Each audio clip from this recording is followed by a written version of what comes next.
Hey, my dear students, hope you guys are all doing good. Hope you guys are all perfectly fine. So, as you have been informed, this is going to be our first lecture from first lecture relating to CA Inter GST. Okay. All right.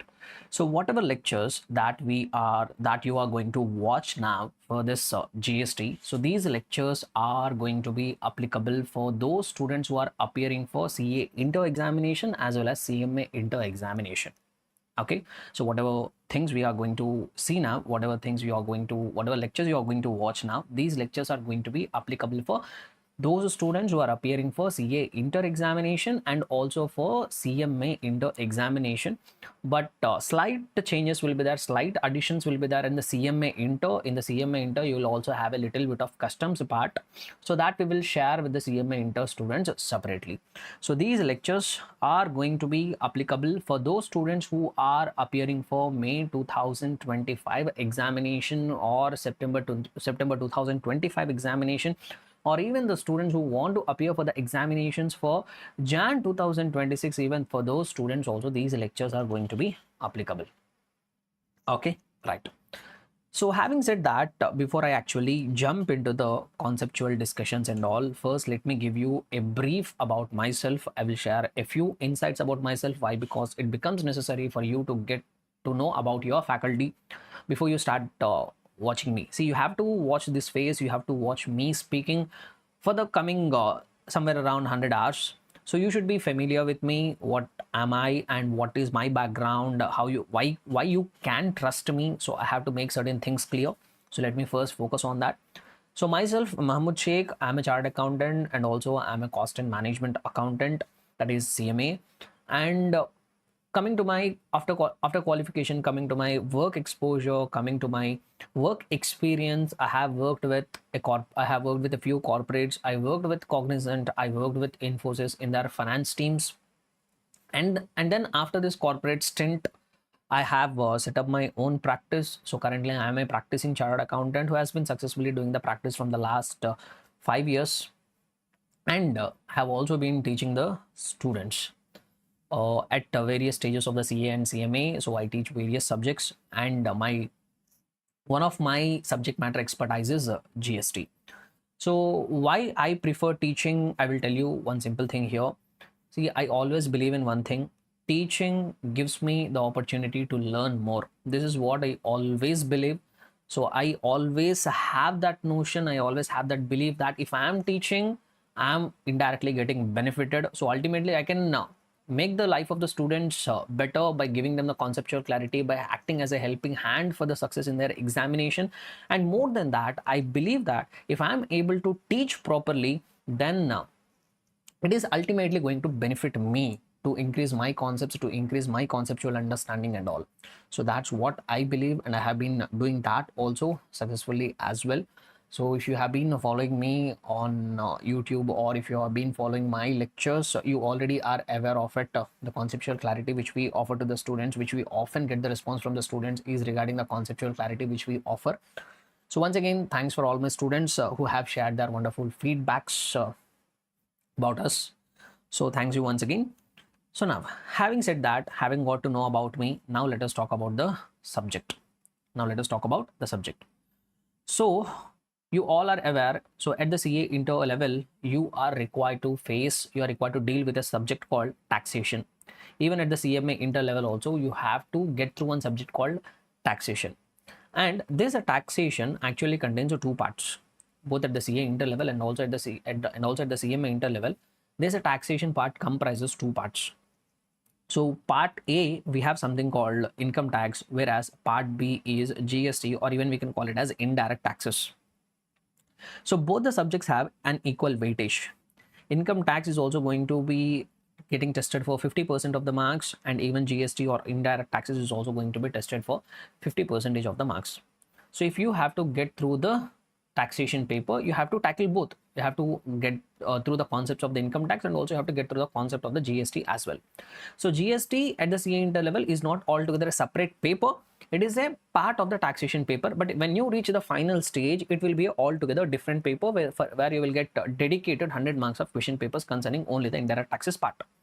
But at the CA level, our focus, the questions are going to be tested only for 50% of the marks. But if I have to do a comparison, when we have to do a comparative study, GST is a little bit comparatively easy. GST is what? Comparatively very easy.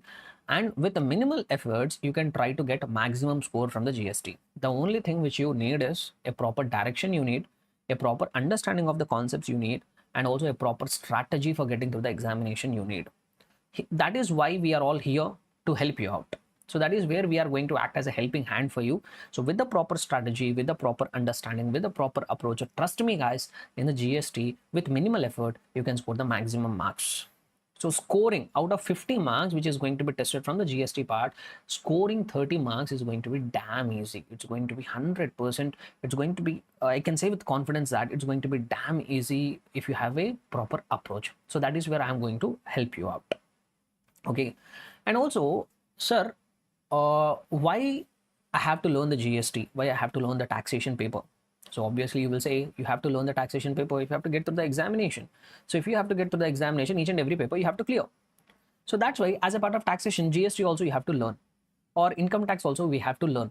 But I will say one more thing, guys.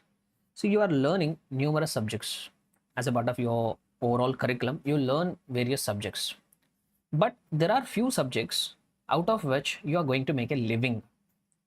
There are few subjects which will give you a living in your society.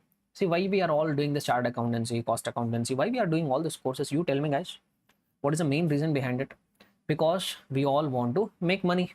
We are not learning, we are not going through all this hard work, we are not going through these difficulties, these rigorous hours of preparation and sitting in the examination, clearing through it, and doing the articleship. Why we are all doing this? What is the reason behind all this? This is not something with the intention of charity. We are not doing this with the intention of charity. Definitely, we want to clear the examination and we want to make money out of it. So that is obvious reason for each and every one of us going through all this hard work. So you have to offer services to the society and make a living out of it. Just because you are a chartered accountant, just because you are a cost accountant, if you show that certificate to everybody, people are not going to give you any money. So after we have become a professional, after we have become a chartered accountant, after we have become a cost accountant, we have to offer services to the society. And by offering the services to the society is going to pay us. Yes or no? Yes, definitely that's what's going to happen. So what kind of services we do offer? Tell me what kind of services you do offer. So let us take a chartered accountant. So assuming that you are a layman, you don't know what exactly chartered accountant offers to the society. Like if you take a doctor, we know what does a doctor offer to the society. So just because you have qualified that MBBS or MS, people are not going to just like that give you money. As a doctor, once you have qualified your profession, you have to offer services. You have to treat the patients. You have to treat the patient's diseases. So then if you offer these kind of services to the society, then the society is going to give you back. Similarly, a lawyer is a professional. So what does a lawyer do? After getting his qualification, he will offer services to the society. Like he will try to solve the litigations of the clients. So in that manner, the society is going to pay him back. Similarly, we chartered accountants, we cost accountants, once we are qualified, once we have become professional, we have to offer services to the society and then the society will pay us back. So what services you are going to offer? What services you are going to offer? So if you are not so aware of the industry, so you might have heard from your friends, you might have heard from your family, you might have heard from somebody else, when a person will ask you to go and consult a chartered accountant or cost accountant, when you will get an advice to go and meet a chartered accountant, when the need arises to go and meet a chartered accountant, tell me. See, you will get an advice to meet a doctor when you are suffering from some disease. You will get advice to go and meet a lawyer when you are having a litigation. Similarly, when you will get an advice to go and meet a chartered accountant or cost accountant. So you might have heard till now, if you are having any tax issues, if you want to, literally, let me be very frank here, if you want to reduce your tax liability, if you want to solve your tax related problems, if you are suffering from tax related issues, if you have got a notice from the GST department, if you have got a notice from the income tax department, then the need arises for you to go and consult a chartered accountant. So one of the prime services which a chartered accountant or cost accountant can offer to the society is to help the clients to solve their taxation problems. To help the clients solve their what? taxation problems, to deal with the money needs, to treat the people's money related diseases. See, a doctor will treat the patient's physical diseases, but we chartered accountants, we are also treating the patient's money related problems. And main service, and you might have heard till now that a need arises for a person to go and consult a chartered accountant whenever he is facing any tax related issues. So today in our society, when people start making money, see, people start doing jobs, people starting their businesses, people do various kinds of services, and they all are intended to take money, they are all intended to make money. So if I'm a professional, if I'm a businessman, if I'm an employee, when I start getting salary into my bank account, when I start seeing the profit in my bank account, when I start seeing the fees in my bank account, I feel very happy. Yes or no? There is one more person who is getting happy along with me, apart from your family. Your family also will become very happy when you start making money, when you start making profits. But apart from me and my family members, apart from you and your family members, there is one more entity which is getting very happy when you are making money. Who is that here? Government. Sir, why government is going to become happy? Why? Because when you start making money, when you start generating profits, you have to pay taxes. So recently you might have seen there was a interview happening with our finance minister, union finance minister. So there one person stood up in the meeting and told and he was asking the union, he has put the union finance minister in a embarrassing situation. So you might have all watched that reel. So that one person, I think that person is very informative person. That person stood up and told, we are paying this taxes, we are paying this short-term capital gains, we are paying long-term capital gains, we are paying STT, we are paying registration charges. So in fact, we are a sleeping partner of the government. He told, right? So I hope you all might have seen that reel, or you might have seen that YouTube short somewhere. And for a moment, our finance minister was speechless. She just gave a smile and stayed calm for a while. So why? Because whatever he told in that video, or whatever you have watched in that reel or in that short, that is very true, guys, here. So government also will become very happy when we start making money. Why? Because we have to pay the taxes. Government will get the taxes, government will get the revenue. Yes or no? So when a person is making money, when a person is making profits, he has to pay a tax to the government. But tax is always a pain. Paying taxes is always a pain. Why? Because we have worked very hard. If we are into a job, if we are into business, we are working as a donkey from morning till the evening, putting all the hard work and going through all that distress, making the money. And when the year comes to an end, the government will say, we also want to share. So definitely paying tax is a lot of pain, and so many people will try to look for ways to reduce the tax liability. Some people will try to avoid the tax liability also. See, when you have to reduce the tax, there are two ways. One is legal way, other one is illegal way. So which one we chartered accountants or cost accountants are supposed to do? See, we should try to stay away from illegal ways, and we have to be more focused towards legal ways. How we can better interpret the taxation law so that we can help the client to reduce the tax liability. Yes or no? So tax problem is going to be one of the most common problem, and whenever any person suffers from tax related problems, that person is going to approach you and ask you, sir, please help me with my taxation problems. So this is where a chartered accountant or cost accountant will come into picture. So by learning taxation, when you are learning the taxation, that could be income tax, that could be GST, your approach, your thought process should not be, hey, somehow I will try to mug up the provision and get through the examination. This should not be your intention. This is very bad intention.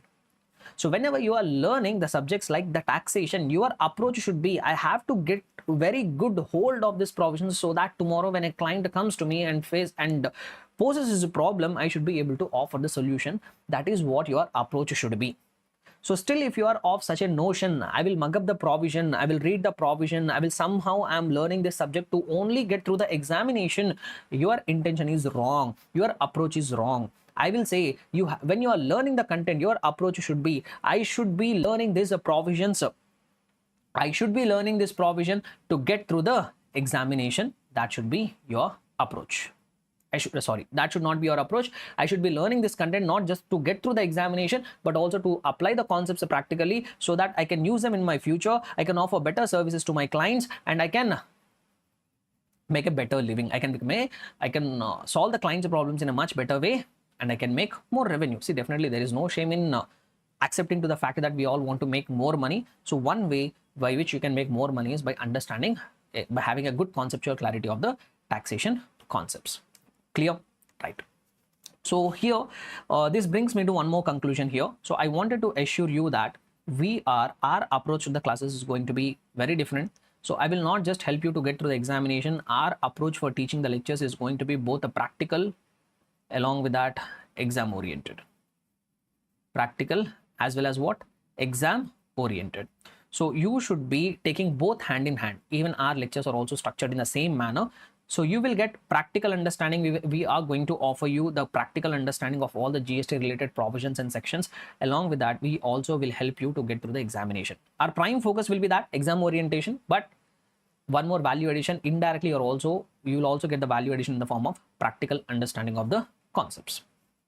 Clear, everybody? Then, sir, what and all we are going to cover? What and all we are going to cover in our lectures? So the coverage is going to be each and every percent, each and every line, each and every provision which has been given in your study material that is issued from us. So we can assure you that whatever content that is relevant for your examination, each and every provision, each and every line, each and every sentence, whatever has been given your institute's study material, we will make sure that each and everything we are covering, we are not going to leave out anything from your explanation. So 100% coverage of the concepts, whatever are there in the study material, so that we are going to let you know. But giving conceptual clarity alone will not be enough. We all are aware of it. Why? Because today one of the main problem which the students are facing in the examination is they are unable to understand the question paper. They are unable to interpret the questions properly. They are not able to understand the questions. They are not able to do the proper presentation. So this is where what we are doing is, along with the conceptual clarity, we will teach you the problem solving skills also. So in the classroom itself, we will do this, we'll solve the problems. So I will try to integrate a skill in you. I will try to incorporate a skill in you so that next time when you sit for the examination, you're going to read the question in a proper manner, how you're going to interpret the question, how you're going to present the answer. So this also will be trained as a part of our lectures. Clear, everybody? Then what and all sources we are going to offer? What and all sources we are going to offer? So number one, as I've told, crystal clear lectures we are going to offer. Along with that, you also are going to get a wonderful material, wonderful notes you are going to get it. Let me share a glimpse of that material with you. So here you have, guys, so this is the material. See, this material, we have done a lot of background work. So all the material, all the content, whatever has been given in your study material, we have summarized it, at the same time making sure that we are not missing even a single line from the study material. So keeping all that things in mind, we have developed a colored, summarized material which is going to look something like this. So entire material format is going to be like this. So 100%. So all these things are, all this material also will be, you can order and get it. So for all the chapters, we have developed this a summary. So as you could see how crisp it is, how to the point the content is, you will experience it more. The quality of this material, you will experience it more when we start actually reading the material. When we start reading the material, when we start understanding the concepts, and then we'll read the material, no, then you will realize how much effort has gone into it in developing this material.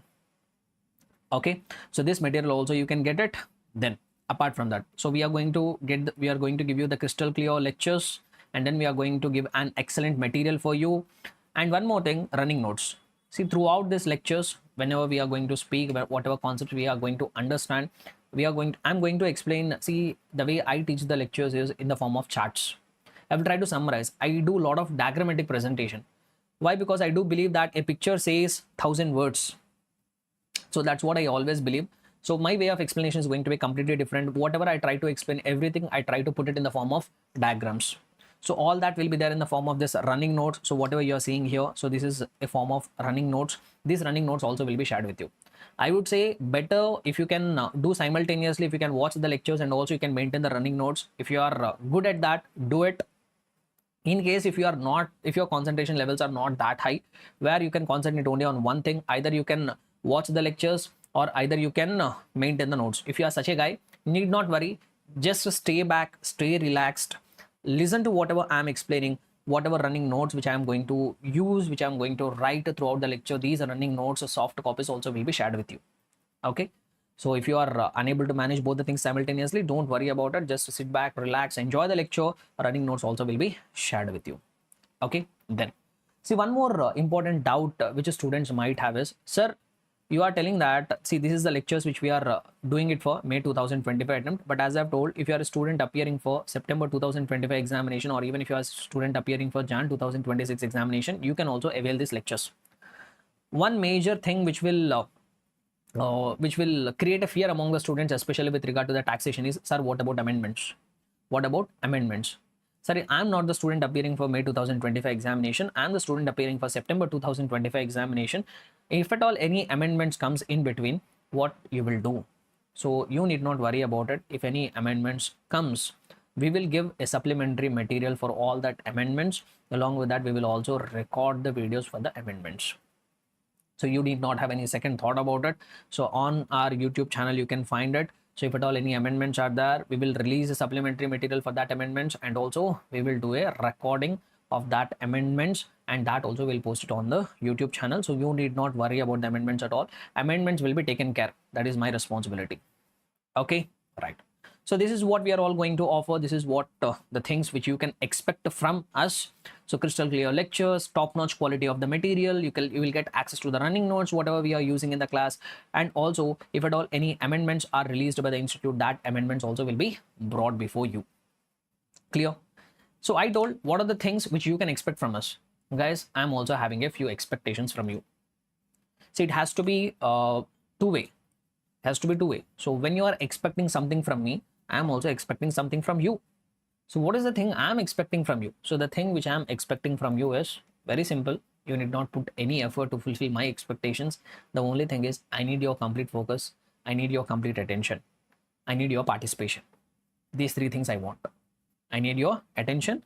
I need your focus. I need your participation.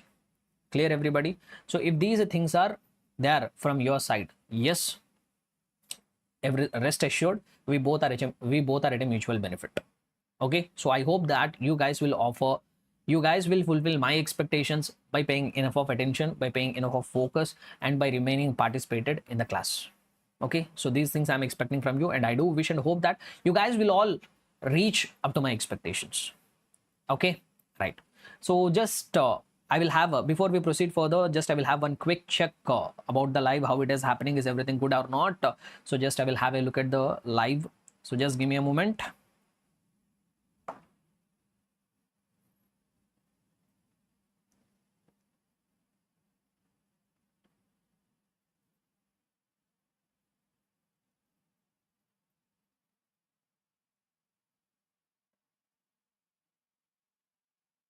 Yeah, everything looks perfect. I think we can proceed further. Okay, guys. So we are done with what are the sources we are going to cover. Now, so we are all done with the introduction part. Now we will go into the subject. So as I've already told you, GST is a what? Is a one of the taxation mechanism. It is one of the taxes which is levied by the government. So what is the full form of GST? The full form of the GST is Goods and Services Tax. So what is GST? GST is a kind of tax which is levied by government on us. So first we will try to understand what exactly is the meaning of tax. What is a tax, guys? So tax can be defined as something like, it is a non-voluntary payment. Tax is a what? Non-voluntary payment under some law.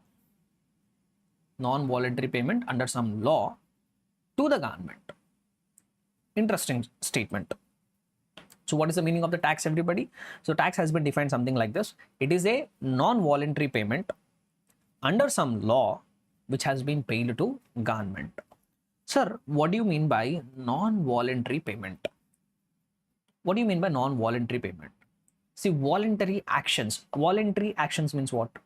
Something which you are doing out of your choice. If I am doing something out of my own choice, that is what I call it as voluntary action. Non-voluntary action means what? Something which you are not doing it by choice. It happens. Or if I put it in other way around, from the taxation perspective, if I have to put it, non-voluntary payment means it is something which is a mandatory payment. Which is a what? Mandatory payment. Tax is not a voluntary payment. Tax is something which is mandatory payment. You cannot say, if I feel like paying the tax, I will pay it. If I don't feel like paying the taxes, I will not pay it. If you say that, is the government going to accept you? Is the government going to spare you? If you say, no, I'm not a law-abiding citizen, I have no concern for the government, I will not pay the taxes. I will make money, I will make profit, I will generate income, but I will not pay taxes. It's my choice. If you say that, do you think government is going to spare you? No. So tax is not something which you are doing it voluntarily. Out of your own choice, you are not supposed to pay. You have to pay it compulsorily, even if you don't want to, even if you don't wish to, even if you don't have to, still you have to pay the taxes. So tax is something which is a mandatory payment, which is something a non-voluntary payment. I will give you one more example to make you understand what you mean by non-voluntary payment. See, take for example, you are having one shop, okay? You are a vendor, you are a shopkeeper. You are into business of selling of the fruits, okay? You have a fruit selling shop there. So what is happening is, here local gunda is there, rowdy sheeter. So local gunda is there, no? So every Saturday he's coming to your shop. Every Saturday that gunda is coming to your shop and is demanding, hey, every week you have to pay me 1,000 rupees or else I will destroy your shop. I will break your shop. I will destroy all your stock. So this gunda is coming to your shop on every Saturday and he is collecting a payment of 1,000 rupees from you. So you tell me, is this mandatory payment or is it you are paying out of your own choice, or you are paying it because it has been made compulsion on you? It has been made compulsion by a gunda. It might not be a payment which has been made compulsory under law, but this gunda is somehow making compulsory for you to pay. So you are paying him 1,000 rupees every week, not because of your choice, not because you want to, not because you wish to, but non-voluntary. Non-voluntary, you don't want to, but still you are doing the payment to this gunda. So this is what an example of non-voluntary payment. A tax is also something like this. See, I'm not comparing government to any gunda or something. Just I'm giving you one layman example to make you understand. So tax is also something like this, which is a non-voluntary payment. The payment which you are doing it not out of your own choice. The payment something which you have to do because under law, under some law, the government has brought up some law. According to that law, you are required to make some non-voluntary payment. And to whom the money goes, sir, whatever taxation you are going to pay, that taxation money will go to whom? Will go to government. Now, why government need taxes? Why government need taxes? So we got to know what is the meaning of a tax. Repeat everybody, what is the meaning of tax? Tax is a non-voluntary payment under any law to the government that we are going to call it as tax. Now, a question should have come to your mind, sir, why the government need taxes? Why the government need revenue? So very wrong question, right? Government definitely needs money. So tell me, what is the role of the government? What the government has to do? So one of the prime responsibilities or the main responsibility which the government will be formed is to look after the country's needs, to look after the development needs of the country, to provide proper infrastructure in the country, to provide for safety and well-being of its citizens. These are all responsibilities of the government or not? Like providing infrastructure, they have to construct the roads, they have to create highways, they have to create proper transportation mechanism, they have to provide electricity, they have to provide water supply. And one more thing, as I've told, safety. Government is also responsible for providing safety to its citizens, like running the police department, we have army, and also so many other kind of safety related measures. They are also required to look after health, like providing medical facilities, providing medicines, vaccination. So these are all the responsibilities of the government. So this is the prime objective of any government, to provide infrastructure needs, to look after the safety of the people, to look after the health of its citizens, and also to meet the development needs of the country, which many governments will not fulfill. Today, the government, whenever they have come into power, we all know what is their prime objective. We all know what is the prime objective. Politicians will never make this as a top priority. We all know this. But keeping all of this aside, as per the constitution, government is having these responsibilities. But in order to fulfill these responsibilities, government needs money or not? Government needs money. Definitely government needs money. Now, from where government is going to get all this money from? The main source from where the government is going to get all this money from is in the form of taxes. In the form of taxes, government is going to generate all this revenue. So in order to meet the development needs, in order to provide infrastructure, in order to provide the safety, in order to provide the health and the well-being of its citizens, government need a lot of revenue. Government needs money to run or to fulfill all these objectives. And where the government is going to generate all this revenue from? The government is going to generate all this revenue in the form of taxation. So that is why government is going to need the money. But we all know what is the use that is going to be made out of these taxes. We all know it or not? I hope you all know it. I better know it. You also know it. So we all pay taxes with these objectives, but we all know ultimately where all our money is going. But I can say that a little amount of money is getting spent on these objectives, but majority of the money is going and sitting in the politicians' pockets. So the bitter truth which we all have to accept. Clear, everybody? So that is why the government need taxes. And what kind of taxes are there in our country, sir? You take any country, not just our country, you take any country, you take developed countries, developing countries, underdeveloped countries, whatever you take, in any country, the taxes can be broadly divided into two categories. One is direct taxes and the other one is indirect taxes. The one is what? Direct taxes, and the other one is indirect taxes. Sir, what are direct taxes? What are indirect taxes? Let us try to spend some time in understanding this discussion. Direct taxes refers to those taxes where the person whoever is paying the tax, he will only bear the incidence of the tax. He will only bear the burden of the tax. The burden cannot be shifted to another person. What do you mean by direct taxes? The name itself says. The person, in case of direct taxes, the person whoever is paying the tax. If I am the person who is paying the direct tax, the ultimate burden also I am only paying. The ultimate burden also I am only bearing. So I can't shift the burden onto others. So direct taxes refers to such kind of taxes where the person whoever is paying the tax, incidence of tax or burden of tax also are going to be the same person. It cannot be shifted onto another person. Whereas when it comes to indirect taxes, so in the case of indirect taxes, the person whoever is paying the taxes, the same person will not have incidence. Burden can be shifted to another person. Burden will be shifted to another person. Just a minute, guys. Just let me check the live stream once.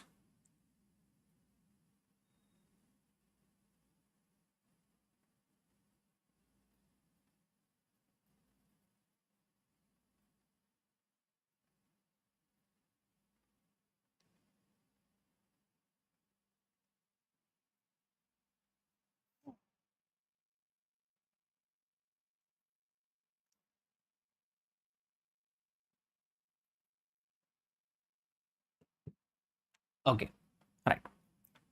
So the team which is following up with this live, they have texted me some important message. Yeah. So once again, back to this. Right. So direct taxes refers to those taxes where the person whoever is paying the tax, the same person will bear the incidence or burden of the taxes. Whereas when it comes to indirect taxes, the person whoever is paying the tax, the burden will not be on me. Like if you take the indirect taxes, if I am the person whoever is paying the indirect taxes, the burden is not on me. I might be paying, but I'm not paying it from my own pocket. The burden is on someone else. I will try to give you one excellent example to make you understand. But before that, I would like to get responses from you to give a few examples relating to direct and indirect taxes. See, in India, we have the direct tax, which is none other than income tax. Income tax is a direct tax. But in indirect taxes, we have a few, not many. Earlier, we used to have many indirect taxes, but now because of the introduction of the GST, multiple indirect taxes have been clubbed together. So today we have very limited amount of indirect taxes. So we have something called GST. GST is a kind of indirect tax. Customs duty also we have, which is an indirect taxes. FTP also we have, which is also a kind of indirect taxes. But at the CA inter level, will not be concentrating on, at CA inter level, will not be concentrating on customs and FTP, will be concentrating only on GST component. If you are a CMA inter student, you will be concentrating on GST and some part of customs duty as well. So these are the examples of direct taxes and these are the examples of indirect taxes. Now let us try to understand, sir, how in case of direct taxes, the payer only will have the burden. How in the case of indirect taxes, how the burden can be shifted to another person. Let us try to understand it. Take for example, there is an hotel.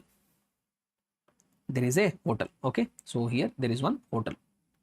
Now this hotel, what is the business of this hotel, guys? They will prepare the food. sell the food, get the money, run the business. That's how they will run the show. That is what the objective of entire business, right? So what does a hotel do? Okay. So what does the material do? So sorry, what does the hotel do? Hotel will sell the food, and from selling that food, they are going to make the money. Take for example, you are a customer to this hotel. You are a customer. So early morning, you have to go and attend the class. You are feeling very hungry. So you feel like eating the breakfast. So before attending this lecture, might be you have went to a hotel and you ordered some food. Take for example, you ordered one masala dosa. You ordered one masala dosa. So what the hotel person will do? The hotel person will give you a bill. So have you observed the bill? So if you observe the bill, they will say, for example, if this is the bill which the hotel is giving it to you, in that bill, take for example, the dosa will cost you 50 rupees, and he has charged somewhere 5% of GST he has charged. So 15 to 5%, when you calculate it, it will be 2.5. So he has asked you to pay 52.5 rupees. He has asked you to pay 52.5 rupees. So 50 rupees is the price of the dosa, and this 2.5 rupees you will find in the bill that it will be something called as GST. So as a customer, what you will do, you will, once you look at the bill, you will pay 52.5 rupees to this hotel person. How much you will pay? 52.5 rupees you will pay to the hotel person. Now what this hotel person will do, can he keep that entire 52.5 rupees in his counter? Can he enjoy with all that 52.5 rupees of money? No. Out of that amount, out of that 52 rupees, whatever you have paid to the hotel management, the hotel management will retain only 50 rupees. The hotel management will retain only 50 rupees. Whatever that extra 2.5 rupees is there, that hotel is going to give it to the government. That hotel will pay 2.5 rupees of GST amount to whom? To the government. So who is paying the tax to the government here? Who is paying that GST amount to the government here? The GST amount is paid by the hotel. This hotel owner is paying the GST to the government. But you tell me, is this hotel owner paying that 2.5 rupees of money to the government out of his own pocket? Out of his own cash box, is he taking the money and giving it to the government? No. The thing is clearly visible to you here. This is 2.5 rupees. Whatever he has paid to the government, he did not pay it from his own cash box. He did not pay it from his own pocket. He collected from the customer. From you. You are the customer there. So you paid that 2.5 rupees. Here the hotel manager is just a mediator. Hotel owner is just a middleman. He is just a pass-through channel. So he will collect this GST amount of 2.5 rupees from the customer and pay to the government. So here in this example, for this GST payment, who is a taxpayer? Hotel owner is a taxpayer. But who is bearing the ultimate burnt of the tax? Who is having that burnt of the tax, guys? So that burnt of the tax, who is facing that burnt? Who is facing the burden of the tax? That burden of the tax is getting faced by customer. Customer is ultimately bearing it. This 2.5 rupees of GST, the tax owner, this hotel owner did not pay it from his pocket. The ultimate sufferer here is the customer. The ultimate sufferer is who? Customer. Clear, everybody? So that's why we say in the case of indirect taxes, the payer will be a different person, but the person whoever is bearing the ultimate burden, that person is different person. So ultimately, final consumer will bear the entire burden of the taxes. Now, this hotel management, like this, throughout the year, the hotel manager, the hotel owner will run the business. So take for example, throughout the year, he had made some 25 lakh rupees of revenue. He had made 25 lakh rupees of sales. Throughout the year, by running this hotel, he generated 25 lakh rupees of sales. From this, he will have expenses.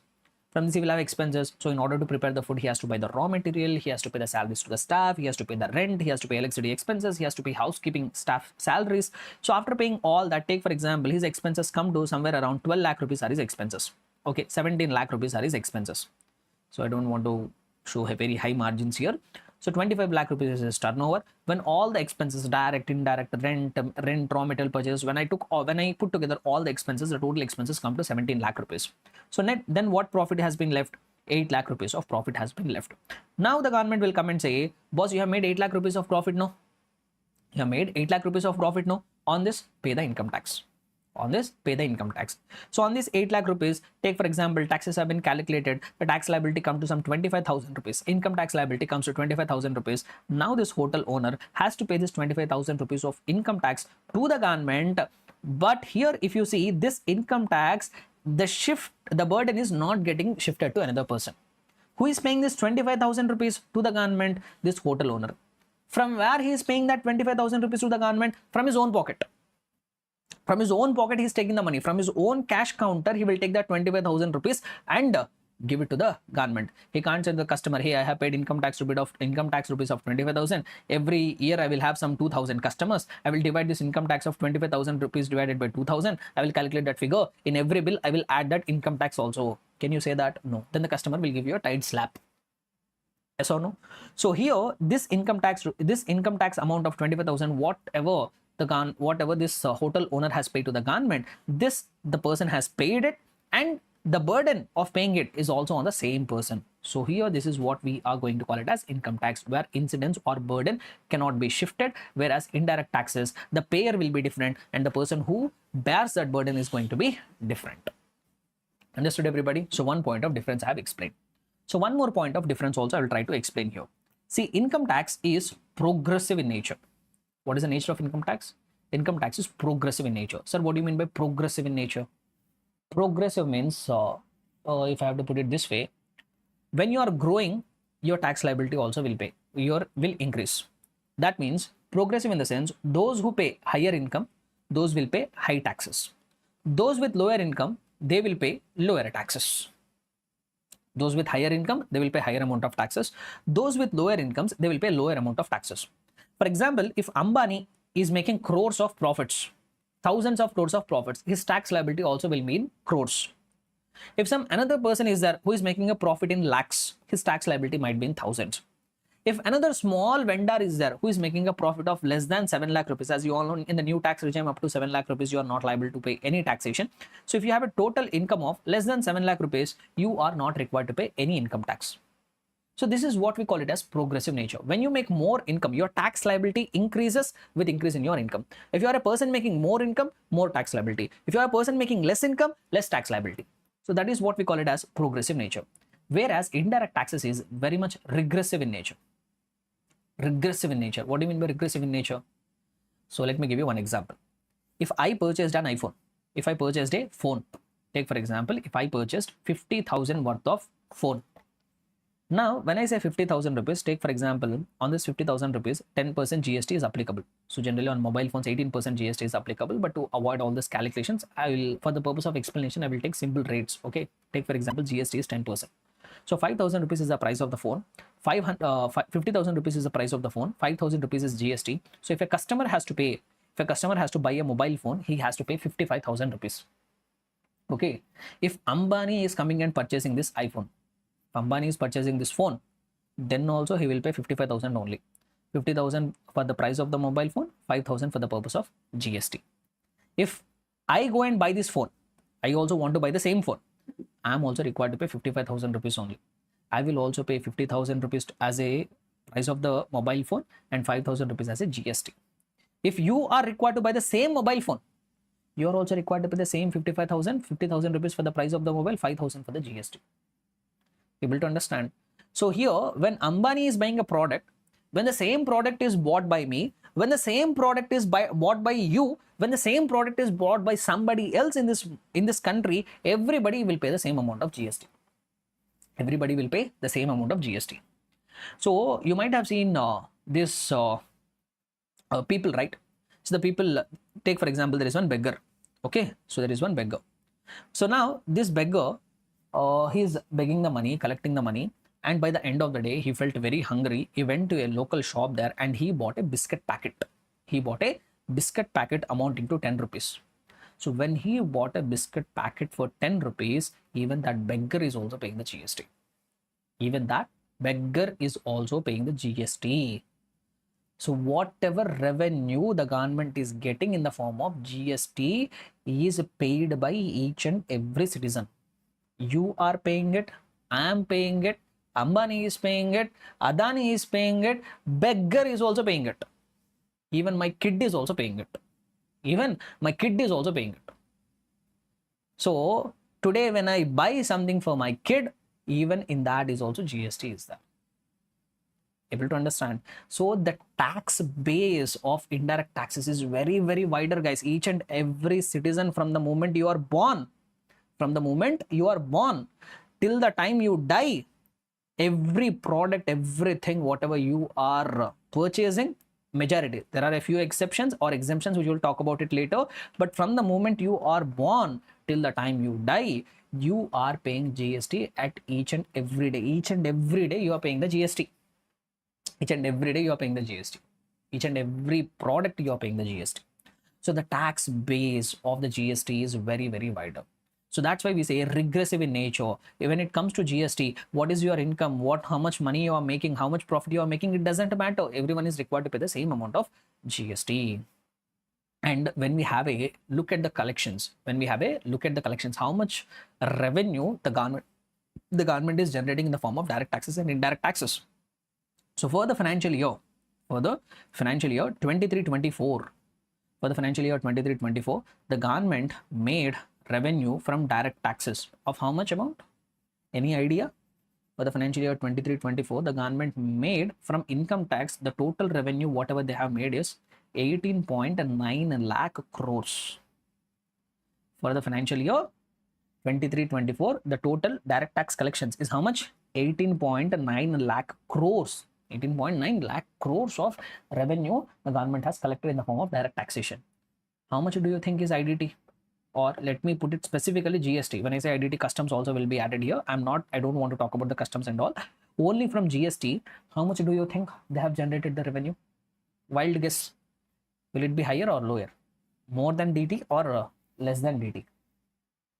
In the very recent times, for the financial year 23-24, GST collections have crossed the income tax collections. And what is the total revenue, from GST? 20 point some lakh, I think 20.19 lakh crores or something. I don't exactly remember the figure, but if I'm not wrong, more than 20 lakh crores of GST revenue the government has collected for the financial year 23-24. And the first time in the financial year 23-24, GST revenue has crossed 20 lakh crores. And who paid this 20.19 lakh crores to the government? Who paid it? Not one person, each and every one of us. Each and every person living in this country have contributed to this total revenue of 20.19 lakh crores of GST revenue. But how many people do you think have contributed for this 18.9 lakh crores of revenue? How many people? What percentage of the people do you think each and every person of this country has contributed to 18.9 lakh crores? If I have to tell you the fact, very bitter fact I'm going to tell you now, only 8 to 10% of the citizens of the country. Only 8 to 10% of the citizens of the country have paid 18.9 lakh crores. Only limited, less than 10% of the people contributed for this 18.9 lakh crores of income taxes. Income taxes 18.9 lakh crore, only 8 to 10% of the citizens. See, in India, income tax base is very, very smaller. And which category of persons suffer the most from the income taxes? Which category of persons suffer the most from income taxes? Salaried employees, middle class. Salaried employees suffer the major amount of taxation. That middle class salaried employees, they are the majority of the people. See, in that 8 to 10%, I told only 8 to 10% of the 8 to 10% of the citizens pay the income tax. No, in that 8 to 10% also, you will find in this 60% of the taxes will be paid only by the salaried employees, because they have nowhere to escape. Company will pay them salary through bank account. They can't show any expenses and all.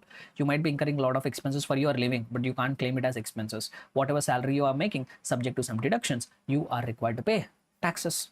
So income tax is very small percentage, but GST, each and every person is paying that GST. So I have a few examples for you. Next time, whenever you purchase, if you get the bill, so just have a look at the bill. Okay, so see here. So this is one invoice from the DMart. We often visit the supermarkets, right? We go to DMart, we go to Reliance stores, we go to some other kind of supermarket which is there in your locality. See, just observe there, you will find the products on which you are paying the GST and all. Like, for example, if you see it here, we have something like Tata tea is there. I hope that is visible here. So Tata tea, a customer has purchased tea, and for that tea he has paid 280 rupees. On that there will be a GST inclusive of 5%. SGST and CGST both put together, 5% of the GST will be paid. So similarly, like something Ashirwad, some essential item which we require, on that also they are also liable for GST of 5%. Similarly, there will be certain items which will attract 12% of the GST. Like if you take badam, corn flour, etc. So on this also there is GST.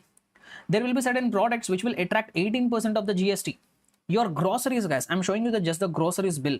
So in the groceries bill itself, see how much taxes we are paying. So whatever you are purchasing, on everything there will be GST. Not on everything, majority of the items. See here, the total bill amount comes to 3,532 rupees. The total amount of groceries comes to 3,532 rupees. Out of that 3,532 rupees, 3,292 rupees is only the price of the products. Whereas this 119 and 119, if you take 120, 120, 240 rupees you have paid in the taxes. 240 rupees you have paid in the taxes out of your 3,532 rupees. So 3,200 rupees is only the price which you are paying for the price of the products, whereas the 240 rupees you have paid it for the government. Government is making money out of you. Similarly, let me show you one more example. See here. So this is the invoice of one iPhone. This is an invoice of one mobile phone. So if you see here, the total amount paid for this mobile phone was 66,911 rupees. How much amount has been paid? 66,911 rupees has been paid as a price for this phone, for this mobile phone. But out of that, the price of the mobile phone was only 56,704 rupees, whereas the GST which you have paid is in the form of 10,206 rupees. 10,206 rupees have been paid in the form of GST. So out of 66,000, 10,000 you have actually paid to the government, not to the vendor, right? And when it comes to cars, it is very interesting. When it comes to, see, government wants to classify this cars and all as luxury items. So when you buy the luxury item, no, the tax is going to be even much higher. For luxury items, the taxes which you are going to pay is much higher. Like if you see here, if you want to purchase one car, so this is a quotation, this is an invoice for Kia vehicle. So the total which you have to pay, to get the delivery of this car is 16,74,730 rupees. How much you have to pay in total in the form of consideration? Total 16 lakh rupees, 74,730 rupees you have to pay to get the delivery of the car. But you will be surprised if I show you the amount of taxes whatever is included here. See, out of all this, the price of the car is only 9,51,034 rupees. The price for the car is 9,51,034 rupees, and some other accessories and all that. So like if you see, here are some accessories, 9,50,000, and if you take all this fast tag, if you take it out all this, okay, anyhow we are all going to use this.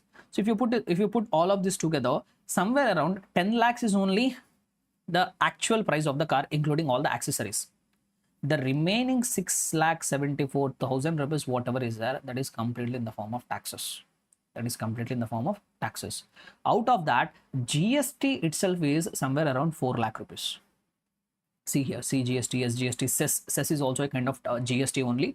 I will talk about this cess in our subsequent discussion, but for the time being now, I want you to remember cess is also a kind of GST liability only. So out of that total 16 lakh rupees, 16.7 lakh rupees, whatever you have paid for the car, 10 lakhs is for the price of the car and accessories, 4.5 lakhs or somewhere around 4 lakh rupees is in the form of GST, and there will be something called life tax. This will be applicable when you purchase the vehicles and all. So this you keep it aside. Since we are mainly concentrated only on GST, how much we have paid as GST? 4.5 lakh rupees of tax we have paid on the GST. That's why cars are becoming very costly in India. See, in the foreign countries, if you see, like for example, if in the developed countries, if you see, car is a necessity for them. Four-wheeler is a necessity for them. But in India, car has become luxury. So if the government will take some initiative and if they will try to reduce the taxes on these cars and all, even the car sales also will get increased in our country. Okay, so but whatever it is, since this just I wanted to give you a glimpse that if the government treats something as a luxury item, something which is not an essential item, they will impose a lot of taxes, and in those goods, the majority of the price which you feel you are paying is not actually the price, it is actually taxes. Clear, everybody? Understood? So a quick recap, what and all we have understood till now. So we have covered initially regarding the entire structure and all. We have covered what sources we are going to offer, what is the expectation, what you can expect from us, what we are expecting from you. Then we have understood what is a tax, what is the meaning of the tax. Then we understood the two different kind of taxes, direct taxes and indirect taxes. We understood the key features, and also we understood how how the burden can be shifted in one case, how the burden cannot be shifted in another case. That hotel example also we have seen. Then after that I showed you some practical examples. Okay, so why we got to know the definition of the taxes, why we got to understand the definition of, why we got to know about the differences between direct taxes and indirect taxes, because we are supposed to learn a concept called GST. Since the GST is one of the tax, so that's why we first went ahead and understood what is tax, what is the difference between direct tax and indirect taxes. Now let us come to the point. What is GST? What kind of tax GST is? As I have told, the full form of the GST is Goods and Services Tax. What is the full form of GST? GST means Goods and Services Tax. And when you look at the Constitution, in the Constitution, they have defined the term GST. They have defined the term GST. They have defined the goods and services tax as something like this: tax on supply. Tax on supply of goods or services or both. There will be one more part of the definition which will address to that issue, which I will address it later. Just concentrate till here now. So how the term GST has been defined under the Constitution. This is a definition, whatever I am telling you. This is not a definition given in some given somewhere by some person. This is a definition given to the term GST in the Constitution of our country. So in the Constitution, the GST has been defined as tax on supply of goods or services or both. So first we will try to concentrate on this part. So in order to impose GST, on what GST will be imposed? GST will be imposed on goods, or it will be imposed on services, or both. Like take for example goods. Goods definition technical definition we'll learn it later, but now we will get comfortable. We'll try to understand the general sense of the term goods. So what is goods? What are the few examples of the goods? Say mobile phone is something which is movable. If I have to put it in simple terms, the movable items are goods. Mobile phone is a good. This watch is a good. This t-shirt is a good. The mouse which I am using for my laptop, that is a good. The screen which is in front of me, goods. The light which I am using, goods. The fan which I am using, goods. So these are all nothing but goods. So when on goods, the GST is going to be levied. Or services. Sir, what do you mean by services? Take for example, I am teaching the lectures to you. You are watching my lectures. This is service. You went to a doctor. Doctor treated you. That is a service. You went to a lawyer. Lawyer solved your litigation. Service. You went to a saloon. The barber gave you a haircut. Service. You went to a bank. Bank provided you loan facility. Service. So no. Or you went to some beauty parlor. Got the beauty treatment for you. Service. You went to a photographer. That photographer has done the shoot for you. Service. So these are all examples of service. Sometimes both will be simultaneously provided. Sometimes goods and services both will be provided. Like for example, I am offering you the lectures along with the books. I am offering you the lectures. I am offering you the lectures of GST along with the material. So this is a combination of goods and services. I am providing teaching services. Along with that, I am also providing goods, which are nothing but books. So GST is a tax which is levied on goods or services or both. See, just because goods are there, service will not be, just because goods are there, GST will not be levied. Just because I am ready to provide services, GST will not be levied. Something should happen with regard to that goods or services or both in order for the government to step in and impose GST on us. Just having the goods, just ready to offer the services alone will not be enough. We should do something with regard to that goods or services for the GST to be levied. Take for example, I am into business of selling mobile phones. I have taken one warehouse. I have opened my shop. I have taken one warehouse. In my warehouse, I have bought 1,000 pieces of the mobile phone, and that 1,000 pieces of the mobile phone, I have kept it in my warehouse. Will the government come and impose a GST on me? Hey, you have a warehouse. In your warehouse, 1,000 mobile phones are there. Please pay the GST on these 1,000 devices. Do you think government will impose GST like this? No, definitely not. Just because goods are there, government will not come and impose a GST. Or take for example, I am into business of selling clothes. I am into business of selling ready-made garments.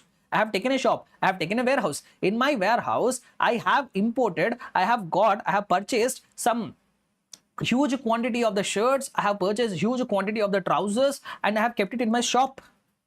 I did not even open the shop. I have bought all these shirts and pants, and I've kept it in the shop. I have not yet opened the shop. Will the government come and say, hey, you have goods in your shop, pay the GST on us? Do you think the government will impose like this? No. Or take, for example, I'm a chartered accountant. I know how to solve the tax problems of the client. I have taken a premises on rent. I have placed the name board. So I have placed a name board outside of my shop, and I told that I'm ready to offer chartered accountancy services. I'm ready to solve your tax problems. Just because I have opened the office, will the government come and say, hey, you opened the office, you are ready to offer the services, we will impose a GST on you? Will the government say? No. A barber has opened a salon and he has placed a board outside of his salon, and he told that I will provide hair cutting services. He did not provide, he just opened a salon and told he is ready to provide hair cutting services. Will the government come and impose a GST on him? No. So just having the goods, just having the ability to provide the services will not be enough for the government to come and impose a GST. Something with regard to that goods or services must take place. Some activity regarding that goods or services must take place in order for the government to come and impose a GST. Sir, what activity, sir? Like take the mobile phone example. I have my warehouse. I have 1,000 mobiles in my warehouse. One day a customer came to me. When I was sitting in the shop, a customer came to me. He told that he want to purchase a mobile phone. I showed him various pieces. He finally purchased one mobile phone from me. So I sold a good. What did I do? I sold a good. Sale has happened. Let me put it this way. A sale has taken place. Now the government will come and say, boss, you have sold a mobile phone, pay the GST to me. So I am a ready-made garment dealer. I have opened a shop. One day a customer came to me. He tried the garments which are available in my shop. He purchased a pair of dress from me. He purchased a pair of dress from me. I sold him. I made a sale of clothes to that person. Now I have done an activity with regard to the goods. Now the government will come and impose the taxes, will impose the GST on me. I am a chartered accountant. One day I was sitting in my office. A client has came to me. He told that he has received a notice from the GST department. He asked me to solve his problem. I told, okay, sir, I will take up your case. I went to the GST department. I solved his litigation. The client was happy. I provided the services. Client gave me the fees. Since after I have provided the services, now the government will come and say, okay, boss, since you have provided the services, you have to pay the GST to me. I hope you're all able to get the point, whatever I'm trying to say. So just having the goods, just having the services, or just having both will not trigger the GST. Something should happen with regard to that goods, something should happen with regard to that services, or something should happen with regard to both. Then only the government will come and impose a GST. So that activity which should happen with regard to the goods or services or both to trigger that GST to be imposed by the government is supply. What do we call that activity as? Supply. Supply is a very, very important term under the GST. We almost have a dedicated chapter talking about this supply. Just I gave you a glimpse now. So whatever I have explained you, that is just a glimpse of what do you mean by supply. But talking about supply, we have a altogether dedicated chapter. We have what? A dedicated chapter talking about supply. So what is the summary of the discussion? Whatever we have told, GST is a tax, something which is imposed on goods or services or both. But just having goods or services or both alone will not trigger the GST. In order for the GST to be triggered, there should be some activity. We generally call it as supply. Supply includes a sale or providing services, exchange, transfer.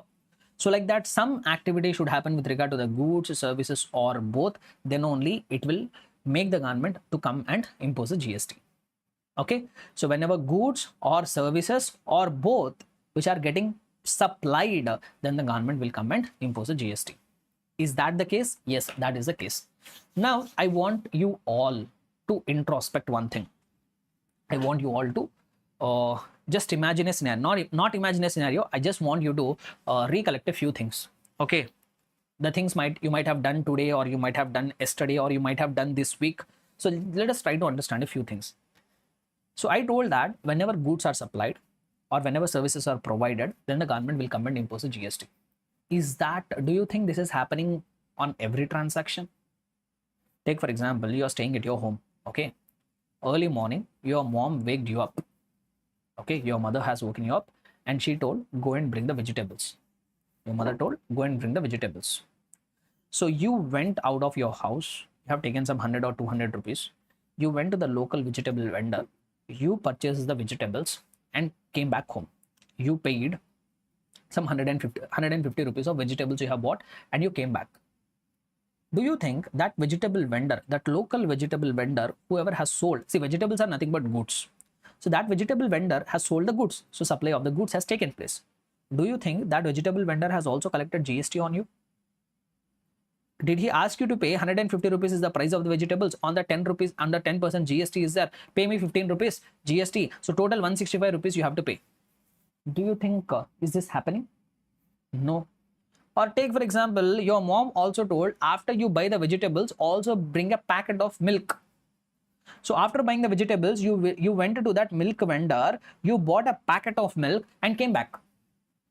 Do you think, or did you experience that the person, whoever is selling the milk, did he say, boss, you have purchased a milk packet which is costing 50 rupees, on that GST is 10%, that is 5 rupees, pay me 55 rupees.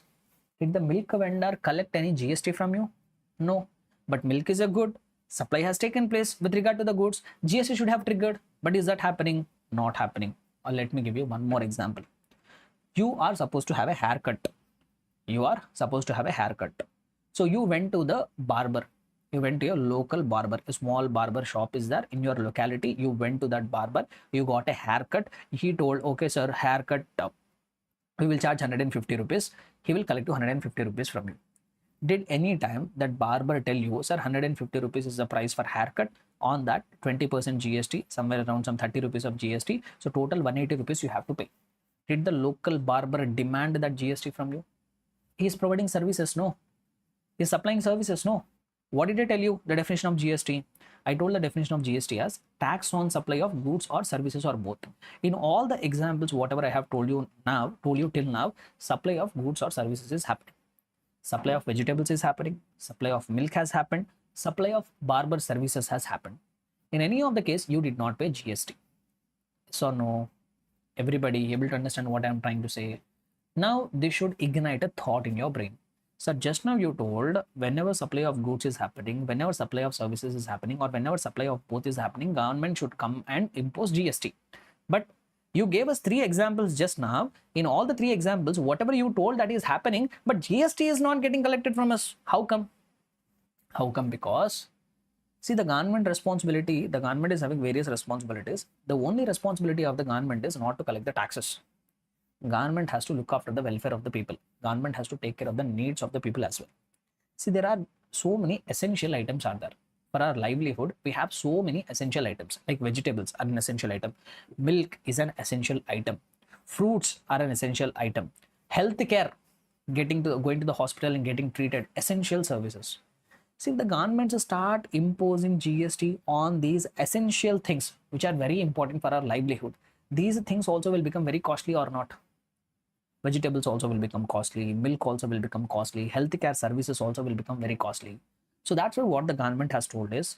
So initially they told GST is a tax which will be imposed on supply of goods or services or both.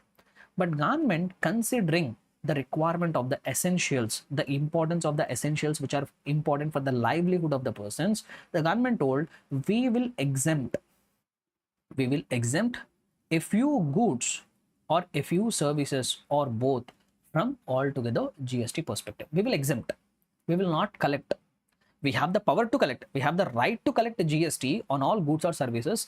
But as government, we don't want to make the essential goods or services also very costly. So we will exempt. We will exempt. So like that, there are a few exemptions that we call it as exemptions. Exemptions means there are certain goods or services, even though supply of that goods or services is happening, the government told, we don't want GST on it. So like that, a few exemptions are also there. So we have a dedicated chapter exemptions. There we will see what are that goods, what are that services on which government don't want GST, don't want to collect the GST. So that exemptions we will see. Similarly, small vendors will be there. See, you can't say, you can't go to small shopkeepers will be there, small service vendors will be there. Like I have told you, the barber example. A small barber, every day he will have hardly 1,000 rupees of revenue. A small barber. I'm not talking about that Tony and guy, Javed Habib. I'm not talking about that so-called popular salon brands. Local small vendors will be there. See, you can't go to that small vendors also and say, boss, you are making revenue, you are providing services. Please give us the money. So please collect the taxes, please file the returns, please collect the taxes, you pay to us. So if you go and make the small vendors also to pay the GST, to collect the GST and all, that will be a lot of compliance issues for them or not? Yes or no? That will discourage so many people from starting their businesses or not? Why? Because they have to get up with all this mess. So that's why what the government told us, we don't want to make the lives of small vendors troublesome. So we don't want GST from small vendors. We don't want GST from small vendors. We don't want to trouble them with all this compliance related issues. Only those business persons who have done certain amount of turnover, like 20 lakh, 40 lakhs, we'll all talk about it later. So government has told that only those business persons, either goods supplier or services supplier, if they have made a certain amount of turnover, then only we will collect the tax from you. Then only we will collect the GST from you. So what the government has told is, if a business person is there, if he does certain amount of turnover, take for example some 20 lakh rupees of turnover, if he has done more than 20 lakh rupees of turnover in the year, then only they are required to get registered themselves with the GST department. Then that person, we call him as registered person. The government told only from the registered person we want the GST. We want GST. And small vendors who are small vendors who are giving who are doing small amount of turnover, we don't want them to collect the GST. So like that, there is something called a registration concept. Sir, what is the turnover limit, when a person is required to get registered under the GST department and all, that all we will talk about it later.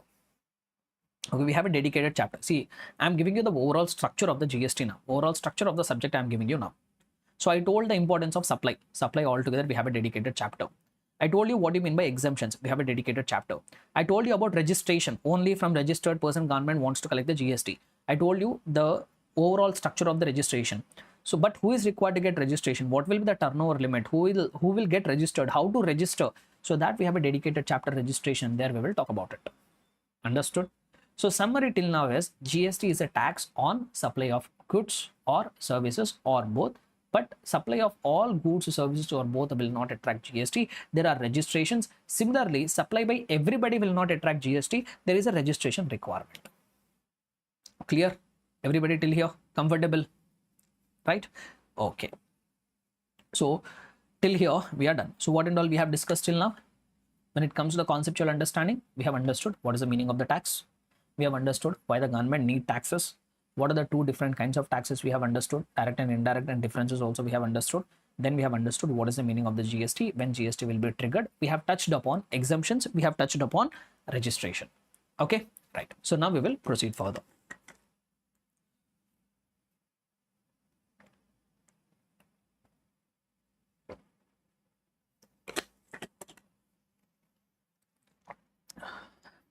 Right.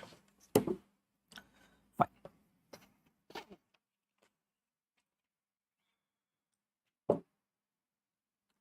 So let us proceed further now. Now we will talk about GST in India. GST in India. See, the GST structure, whatever GST taxation system in India which we have, it is having three characteristics, three features also you can say. Whatever GST structure that we have in India, whatever taxation system, whatever GST taxation system that we have in India, it is having three characteristics, or even you can say it is having three features. What are that three characteristics or three features? The three characteristics or three features that are there for GST system in India. Guys, just I'm giving you overall structure. Slowly you will get to understand the things. Just I'm listing it out. Okay, right. So one of the main characteristics of GST is burden of tax. is on final consumer. Whoever is the end user is there. Final consumer also you can say, you can also say end user. Whoever final consumer is there, the ultimate tax burden will be on the final consumer. That is the rule number 1. Next, GST is a destination. GST is a destination based taxation.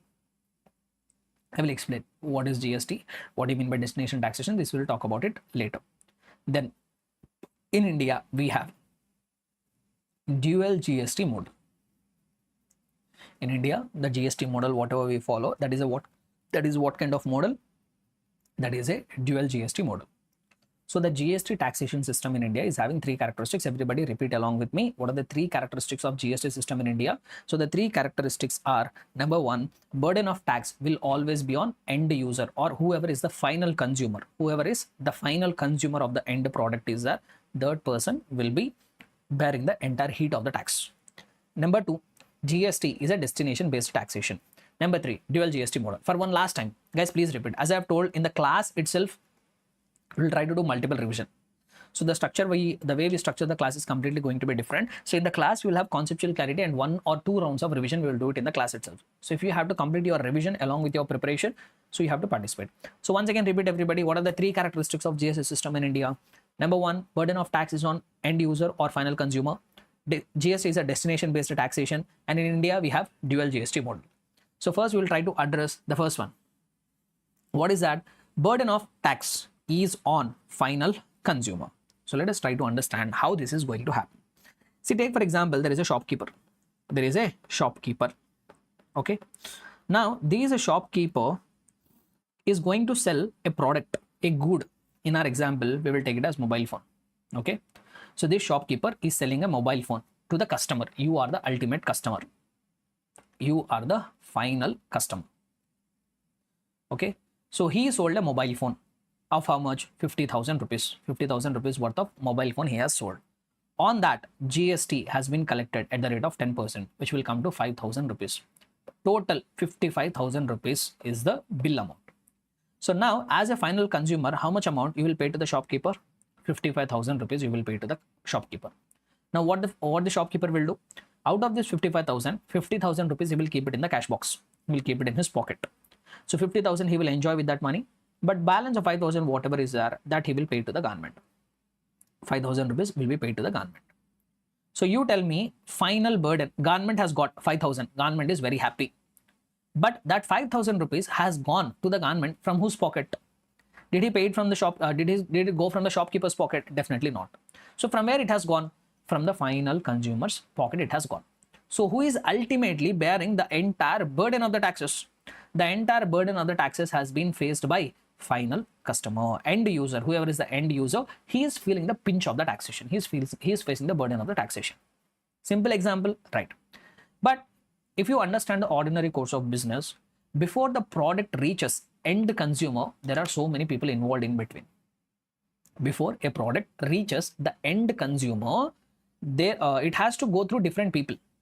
Yes or no? So let us try to understand what happens from the time the product gets manufactured till the time it reaches the end consumer. There will be different persons involved. There will be wholesaler involved, there will be retailer involved, and the transactions will happen between manufacturer to wholesaler, wholesaler to retailer, then the retailer to the end consumer. See, in this entire transaction chain, how we can make sure that the tax will be paid ultimately by the end user? How we can make sure that? Okay, so let us try to understand it with the help of one example. Okay, right. So how the product will come, guys? There will be, what are the different stages involved in the transaction? First, there will be a manufacturer. Now this from the manufacturer, the product is going to come to wholesaler. From the wholesaler, it will come to retailer. And from the retailer, it has to come to the ultimate bakra, the last bakra, the innocent end user or final consumer. So I will write him as final consumer. So the transaction is going to happen between these many people, and ultimately it reaches whom? Final consumer. Who has to bear the burden of the taxes? In this entire transaction chain, who has to bear the entire heat of the taxes? The final consumer has to bear the heat of the taxes. But how it is going to happen? Let us try to understand this with the help of this example. Okay, right. So take for example, this manufacturer has sold. Let us talk about the mobile phone industry only. We'll make the calculations very simple. So we'll keep the figures which are easy for calculation. See, I will always, throughout my discussion, I will use a GST rate as 10%, but there is no rate of 10%. GST 10% rate is not there. But for simplicity in the calculation, I'm going to make use of GST at the rate of 10%. Tomorrow, don't come and argue me. Sir, you told on the GST mobile phone, GST on the mobile phone is a 10%. I went to a shopkeeper, he charged me 18%, but in the class, you told only 10%. That I'm doing it for the example sake.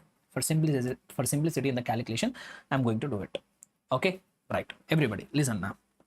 Okay, so the manufacturer is this person is manufacturing mobile phones. So this person has manufactured a mobile phone, and this manufacturer will sell this product to the wholesaler first. Wholesaler is not final consumer. What wholesaler will do? He will make a further supply to a retailer. So, but whatever it is, manufacturer sold a mobile phone to wholesaler. Take for example, the price of the mobile phone. The price of the mobile phone is 10,000 rupees. GST collected. How much GST will be collected? You tell me. 10%. Let us take 10%. So 1,000 rupees of GST will be charged. Total amount is 11,000 rupees. Total amount is how much? 11,000 rupees. So just give me a moment. I will drag it a bit.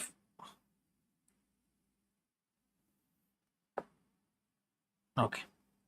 So price is how much? 11,000 rupees. Okay.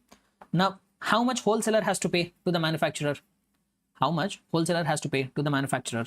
The wholesaler will pay 11,000 rupees. He will pay how much? 11,000 rupees. Now, what the manufacturer will do? Can he enjoy that entire 11,000 rupees? Guys, listen this discussion carefully. I'm going to explain very important concepts here. Listen carefully. So wholesaler will pay how much? 11,000 rupees to the manufacturer. Can the manufacturer enjoy entire 11,000 rupees? No. Out of this 11,000 rupees, 10,000 rupees he can enjoy. 10,000 rupees he can enjoy. What will happen to the remaining 1,000 rupees? That 1,000 rupees he will pay to government. That 1,000 rupees he will pay to whom? Government. Now wholesaler started crying. Wholesaler started crying. Why wholesaler started crying? Sir, you told GST should be borne by final consumer. He started crying. Wholesaler started crying before the government. Sir, you told that when you brought the GST, you told the first rule of the GST is GST has to be borne by ultimate consumer. Okay. But now, if you see here, I'm an wholesaler. I'm not a final consumer, but I paid 11,000 rupees to the manufacturer. Out of that 11,000 rupees, 10,000 rupees is only the price of the product, but I paid 1,000 rupees of GST. I paid 1,000 rupees of GST. So I have paid it from my own pocket. But you told the GST will be borne by final consumer, but I'm a wholesaler. I'm not a final consumer. I have paid 1,000 rupees. What I have to do? He started crying. The government told, boss, dear wholesaler, don't cry. We'll give you one solution. Okay, you paid 1,000 rupees to the manufacturer extra, no, in the form of GST. And that manufacturer has paid to me, no. The government is telling, boss, dear wholesaler, you paid 1,000 rupees of GST from your pocket. To whom? To the manufacturer. Manufacturer, what did he do? He paid it to me. I'm the government, he paid it to me. I will do one thing. Whatever 1,000 rupees he has paid to me, I will keep a ledger in your name. You understand it as wallet, something like our wallet. Today we have this electronic wallets too, where we top up our money. Like we have PhonePe wallet, we have Paytm wallet, where we load our money and we can use it for our purposes. So like that, government told, boss, I will open a wallet for you. See, don't, this is very layman terminology I'm using. It is not wallet. We actually call it as ledger. I will talk about the technical terms later. See, this is the first chapter. I'm setting the entire structure for the GST. Okay. So government told, dear wholesaler, don't cry. We received 1,000 rupees, but we will do one thing. We will have a wallet in your name. We'll have a wallet in your name. So in that wallet, we will add this 1,000 rupees to you. So what the government told, there will be a wallet. There will be one ledger. So in this ledger, we will add 1,000 rupees to you. In the ledger, we will add 1,000 rupees to you. We have credited 1,000 rupees to your ledger. Don't worry. Okay, not in the bank account, guys. There will be a wallet kind of thing. Government told we will give that 1,000 rupees, we will keep that 1,000 rupees in your wallet. Okay, wholesaler got happy. Now the wholesaler, what he will do after purchasing the mobile phone, he will make a further supply, no? So this wholesaler found a retailer. One day retailer came to me and he told, boss, I want to purchase mobile phone. Now wholesaler told, okay, I will sell the mobile phone to you. He will add margin also, no? He will not sell it at cost, he will add the margin. So now what the wholesaler did is, okay boss, I will sell you the mobile phone. He told price is 15,000 rupees. Price is how much? 15,000 rupees, on which he charged GST at the rate of 10%, 1,500 rupees. Total bill amount was 16,500 rupees. Total amount was what? 16,500 rupees. Now retailer will pay how much amount to the wholesaler? Retailer will pay 16,500 rupees. 16,500 rupees he will pay. Okay. Now wholesaler, can he enjoy that entire 16,500? No. He can enjoy 15,000 rupees. 15,000 rupees he can enjoy. But whatever 1,500 rupees he has collected from the retailer, what he has to do? He has to pay to the government, no? He has to pay to the government. So that we generally call it as output tax liability. Output tax, you have sold, output you have done. So on that output you have a tax, output tax liability. How much? 1,500 you have to pay. To whom? To the government. But the government will, but you can do one thing here. See, whatever GST that you have paid to the manufacturer already, that government has given you as, that government has credited it to your wallet, no? That government has credited to your wallet. 1,000 rupees is already there in your wallet. You are required to pay 1,500 to the government now. But 1,000 rupees is already there in your wallet. So now what you can do is, you can use that 1,000 rupees. You can take the credit of that input tax. This 1,000 I call it as input tax. Input means what? Purchases. This wholesaler purchased goods from the manufacturer, and on that purchase he paid 1,000 rupees of GST. This is a input tax, and the government will allow you to take the credit of it. The government will allow you to take the credit of it, which we generally call it as input tax credit. Guys, very important term I have explained here. Very important term I have pitched in here, which is input tax credit. Input tax credit. So what is input tax credit?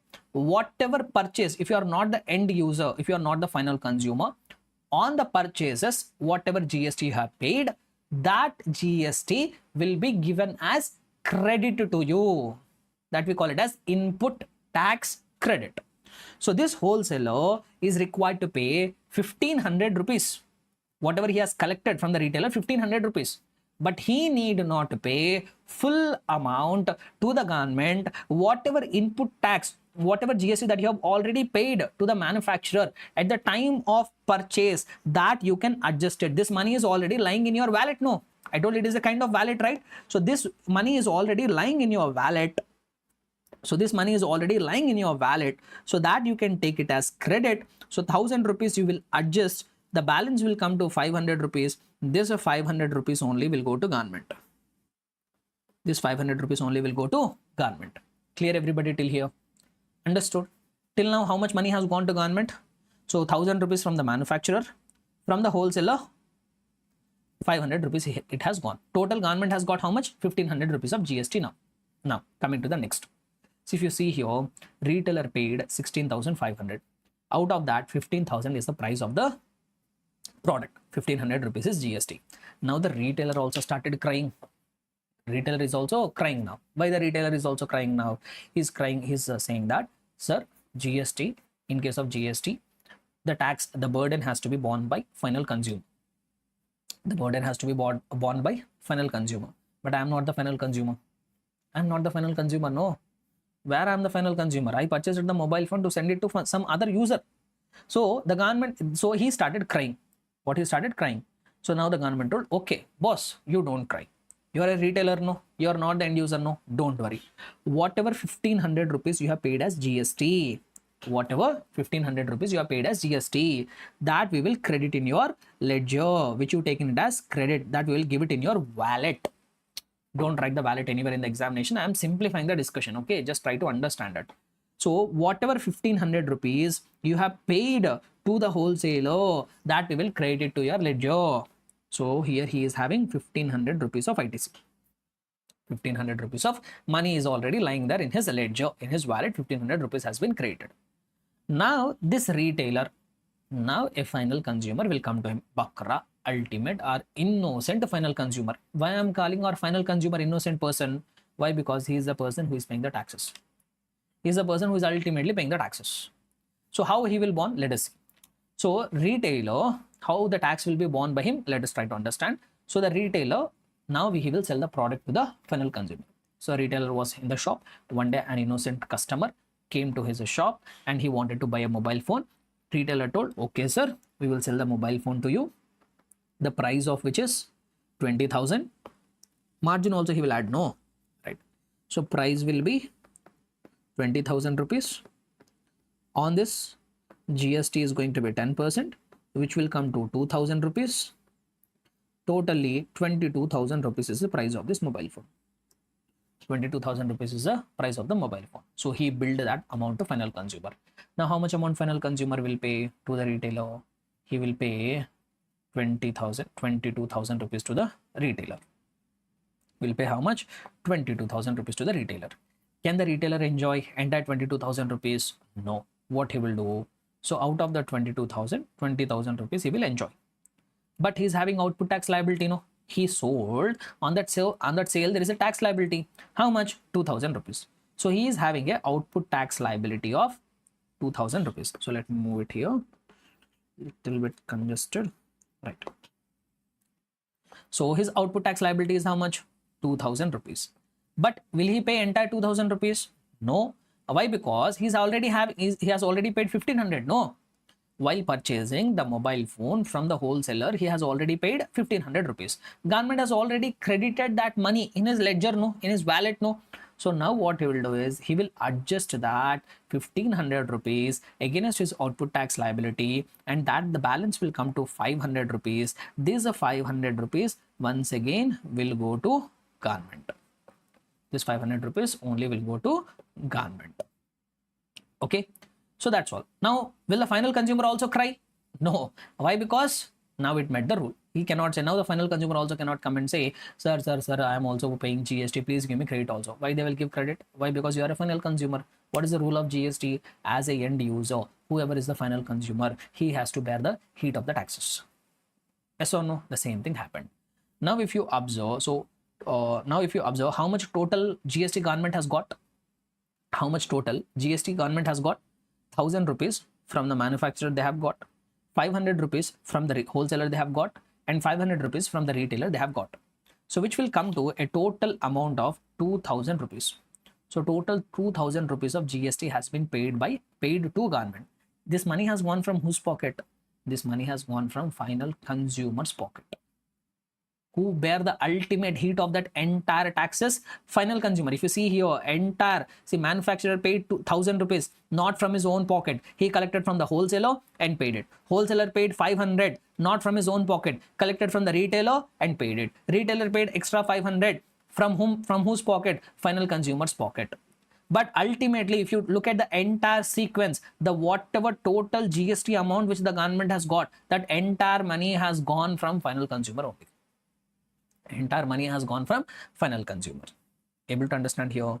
So before the product reaches final consumer, there are so many middlemen involved. So this all middlemen will act as just a vehicle. All these middlemen like manufacturer, wholesaler, retail, they just act as a mediator. No one is going to make the payment from their own pocket, but ultimately the ultimate heat, the ultimate burden of all the taxes will be borne by final consumer. Understood? And to make sure that this happens, the government has brought this concept called input tax credit. Able to understand, guys? I know just you got to know what will happen, but how this actually will happen, we once again have a dedicated chapter. Once again, we have a what? Dedicated chapter talking about input tax credit. So I'm giving you just a brief now. We are not going deep. We are going to just give you a brief now. What is input tax credit? So we have a dedicated chapter talking about input tax credit. There we will try to understand more about the input tax credit.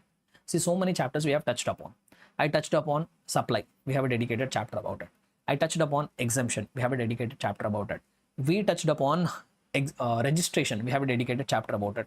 Now I told input tax credit. We also have a dedicated chapter about it. Clear? Able to understand everybody? Understood? Right. So this is how the first feature of the GST is going to be burden of tax is going to be borne by final consumer. Everybody comfortable till here? So this is the first characteristics of the GST. Now coming to the second characteristic. What is the second characteristic? GST is a destination based taxation. GST is a what? Destination based taxation. So let us try to understand what is this destination based taxation. Okay, right. See, taxation system can be divided into two categories. One is origin based taxation. Other one is destination based taxation. Other one is destination based taxation. So what is the meaning of this? First I will give you simple explanation, then I will give you example to make you understand. So origin based taxation means wherever the transaction is originated. Originated means what? Beginned. So wherever transaction originated, the revenue of the taxation will go to the origin point, to the origin place. Whereas destination based taxation means wherever the transaction is coming to an end. To that place the revenue will go. Let me give you one example to make you understand. So take for example, there is a person in London. Okay. The person in London is selling goods to India. A person in London is selling goods to a person who is in India. So where the transaction is starting, the transaction is getting originated. The starting point of the transaction is London. So if I say from this a transaction, if the person from London is selling goods to India, the transaction is originating in London. If I say the taxation from this a transaction, if any tax is getting generated, take for example, the sale worth 1 CR is happening. In this a taxation is 10 lakh rupees. If I say this a 10 lakh rupees of revenue will go to London. This is 10 lakh rupees of revenue will go to London because that is where the transaction is originating. That is where the transaction is starting. This I call it as origin based taxation. So wherever transaction is originating, to that place the revenue will go. Whereas if I say this is 10 lakh rupees of revenue will go to India. Why? Because it is India where the transaction is coming to an end. So India is actually the place which is consuming the goods. So here the transaction is coming to an end. This is a destination. This is 10 lakh rupees of revenue should go to India. Then it will be called as destination based taxation. Understood? So taxation system will be of two categories: origin based taxation, destination based taxation. Origin based taxation means the revenue will go to that place wherever the transaction has originated. Whereas destination based taxation means the revenue will go to that place where the transaction is actually coming to an end. Okay, clear everybody? Able to understand? So now GST is what kind of taxation? Second feature I have told, GST is a destination based taxation. That means in GST revenue will go to that place wherever the transaction has come to an end. Wherever transaction is coming to an end, to that place the revenue will go. So let me try to explain it with the help of example. Take for example, a person is in Andhra Pradesh. Okay, he sold the goods to another person who is there in Tamil Nadu. A person who is in Andhra Pradesh sold the goods to a person who is in Tamil Nadu. The total transaction amounted to 1 lakh rupees. On this GST is at 10,000 rupees. Total 1,10,000 rupees is there. Now this revenue of 10,000 rupees, this GST of 10,000 rupees should go to which state government? This revenue of 10,000 rupees should go to which state government? Should it go to AP state government or should it go to Tamil Nadu state government? It will go to Tamil Nadu state government. Why? Because Tamil Nadu is a destination. Tamil Nadu is what? Destination. Clear everybody? Similarly, a person in Tamil Nadu is supplying the goods to a person who is in Karnataka, a person who is in Chennai, supplying the goods to a person who is in Bangalore. Okay. So now you tell me on this transaction amounted to 2 lakh rupees. GST of 20,000 rupees is there. Total 2,20,000. This GST amount should go to which government? Which is state government? Should it go to Tamil Nadu state government or should it go to Karnataka state government? It will go to Karnataka state government. Why? Because Karnataka is the destination. See, when both are in the same state, no problem. Why? Because both are same. When there are two different states involved, when the transaction is happening between two different states, to which state the GST revenue should go? It should go to destination based state. So wherever the transaction is coming to an end, to that state, the revenue will accrue. Understood? Comfortable, everybody? So that is what the meaning of destination based taxation. So that is the second feature. So we are done with two features of the GST. Number one, burden of tax is going to be ultimately on the final consumer. Number two, GST is going to be a destination based taxation. Now let us try to understand dual GST model. GST is a what kind of model? It is a dual taxation model. See, here also there will be two kinds of taxation model. One is single taxation model, other one is dual taxation model. Single taxation model is something like, in the single taxation model, what will happen is central government will collect the taxes.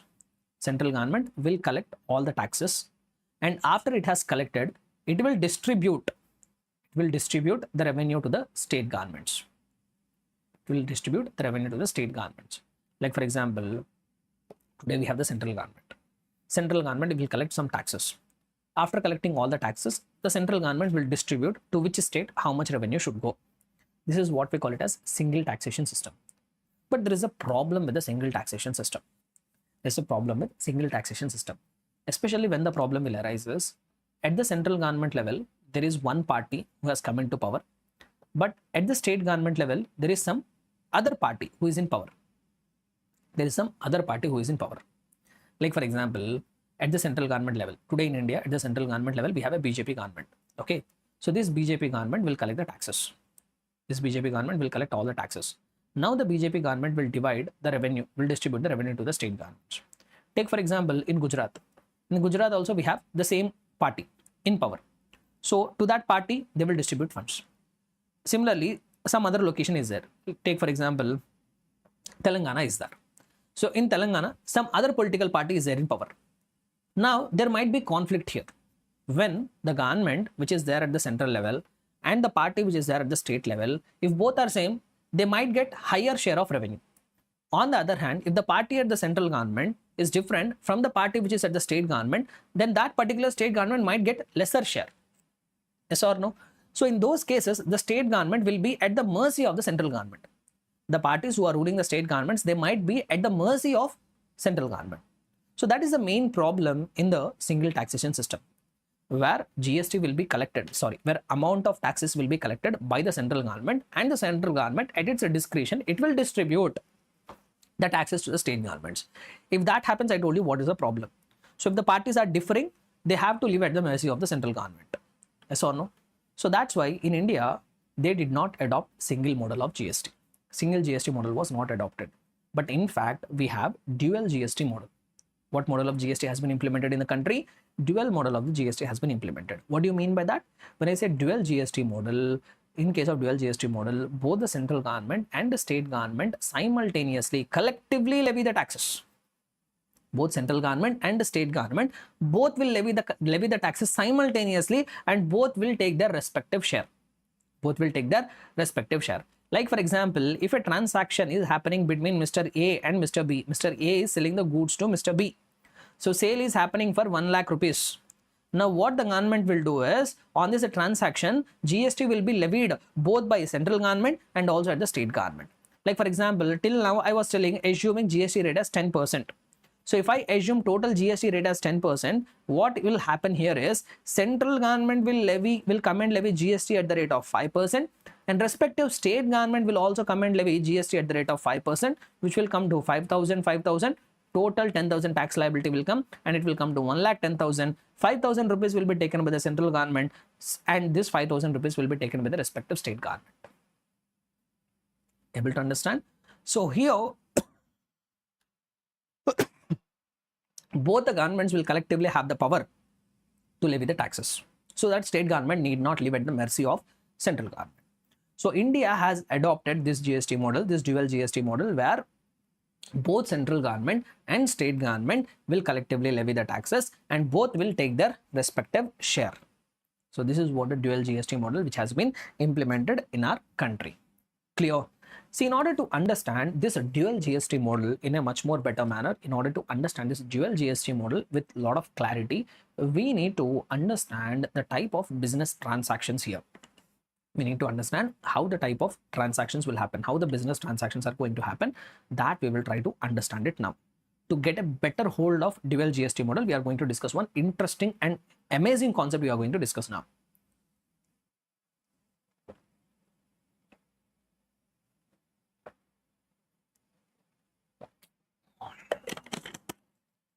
Right.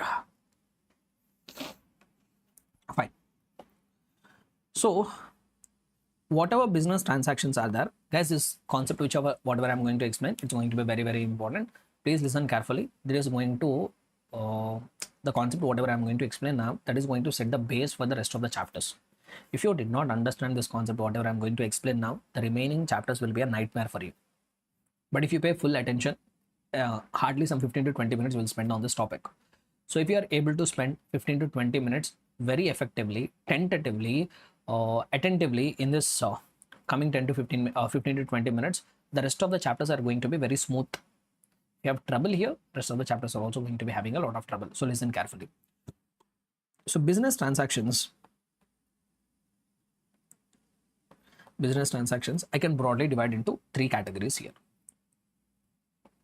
Business transactions, I can divide into three broad categories. Number one is intrastate. Number two, interstate. And also I can say it as international transactions. So transactions, I'm going to divide into broadly three categories. What are they? Number one, intrastate. Number two, interstate. And number three, international transactions. So first we'll try to focus on what do you mean by this intrastate transactions. Intrastate transactions, that we'll try to understand. See, intrastate transactions are defined something like this.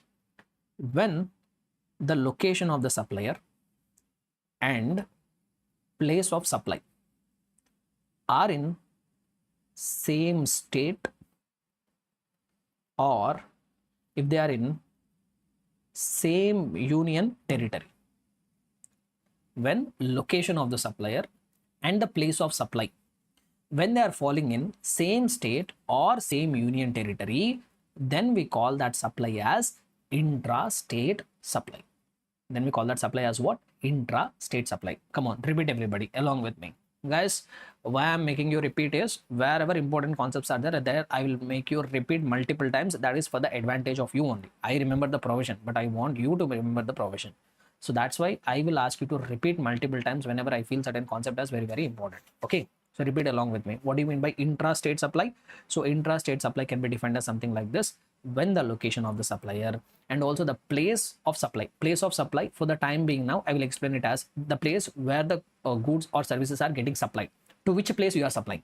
Okay. But place of supply technical definition is different. Once again, we have a dedicated chapter talking about place of supply. For place of supply, once again, we have a dedicated chapter. So if you look at the index of the material, we are going to have a total of 16 chapters we are going to have. So each and every chapter will be talking about specific matter related to GST.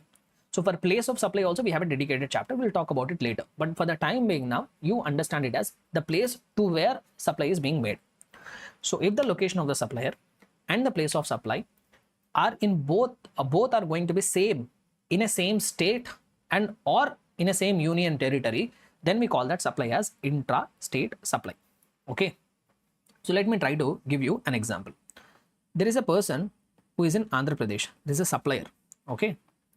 Supplier. Place of supplier is in Andhra Pradesh. He is into business of selling garments. He is into business of selling clothes. So he supplied goods. He supplied goods to another person who is also in Andhra Pradesh. To another person who is also in Andhra Pradesh. So now this supply, we will call it as intra-state supply. We call it as what? Intra-state supply. Why? Because the location of the supplier and the place of supply to the place where the goods are getting supplied to. See, the customer is also in Andhra Pradesh now. So the place where I am supplying the goods is also Andhra Pradesh. So supplier is also located in Andhra Pradesh, whereas the place of supply, the place where the goods are getting supplied is also Andhra Pradesh. This supply, I call it as intra-state supply. This I call it as intra-state supply. One more example I will tell you. So there is a person who is located in Telangana. This person has supplied the goods to another person who is also in Telangana state. So location of the supplier, place of supply, both are in the same state. This supply I also call it as intra-state supply. Or let us take for example, there is a person who is there in Andaman and Nicobar Islands, Union Territory. There is a supplier who is there in Andaman and Nicobar Islands. Now this person has supplied goods. This person has supplied goods or services, whatever it is, to another person who is also located in Andaman and Nicobar. So location of the supplier is in a union territory. Andaman and Nicobar is a union territory. Whereas the place to where the goods are getting supplied or the place to where the services are also getting supplied, the place of supply is also Andaman and Nicobar. So location of the supplier and the place of supply both are falling in same union territory. Both are falling in same union territory. This also I call it as intra-state supply. This also I call it as what? Intra-state supply. Okay. So now when intra-state supply happens, what will happen is, take for example, this first one if you take. So AP state government, the supplier who is there in AP state government has supplied the goods in Andhra Pradesh only. So this is the intra-state supply. Take for example, sale taken place for 1000 rupees. Now in this transaction, who will levy GST? I told CGST, central government also will levy GST, state government also will levy GST. So in this kind of intra-state supply, whenever transaction has taken place, take for example, GST rate is 10%. GST rate is 10, total GST rate is 10%. So in this transaction, what will happen is central government will come and impose something called CGST, Central Goods and Services Tax. So central government will come and impose 5% of GST, which will be 50 rupees. Similarly, state government, which is state government here? AP state government. AP state government, AP GST also will be levied at the rate of 5%, 50 rupees. Total GST amount will come to 100. The transaction value will be 1100. So 1100 will be billed to this recipient. Now this customer will pay 1100 rupees of consideration to the supplier. Out of this, supplier will keep this 1000 rupees. 50 rupees will be paid to central government. 50 rupees will be paid to AP state government. 50 rupees will be paid to AP state government. Similarly, when here the transaction is taking place, when the location of the supplier and the place of supply both are falling in Telangana state, here also what will happen is, take for example, transaction is taking place for 2000 rupees. Applicable GST rate is 10%. So total GST rate is 10%. So here what will happen is, here also on this transaction, central government will come and levy CGST at the rate of 5%, which will be 100, and Telangana state government SGST also will be levied at the rate of 5%, which will once again come to 100. Total it will be 2200. Here the customer will pay 2200 rupees to the supplier. Out of this 2000 rupees he can keep it in his pocket, and 100 rupees will be paid to central government, 100 rupees will be paid to Telangana state government. Clear? Able to understand? So now before I proceed further, I want you to take a small geography lecture here. I want to take a small geography lecture. I want to take you back to your school days. Okay. So I also don't know much of geography, but still little bit, whatever is required, that little bit will go back to our school days. Okay. Geography. So in India, we have how many states? In India, we have total 28 states, along with the recent Jammu and Kashmir and all that and all. So we have total 28 states, right?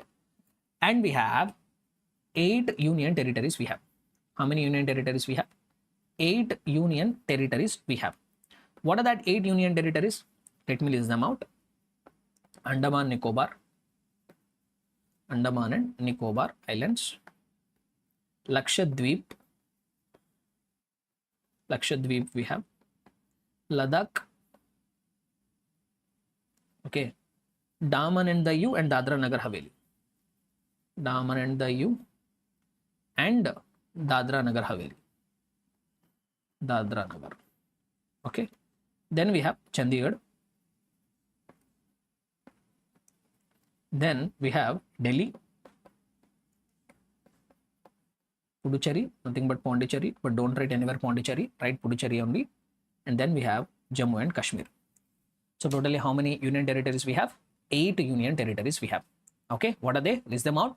Andaman and Nicobar, Lakshadweep, Ladakh, Daman Diu and Dadra Nagar Haveli, Chandigarh. Then we have Delhi, Puducherry, Jammu Kashmir. See, earlier, Daman Diu and Dadra Nagar Haveli used to be 2 different union territories.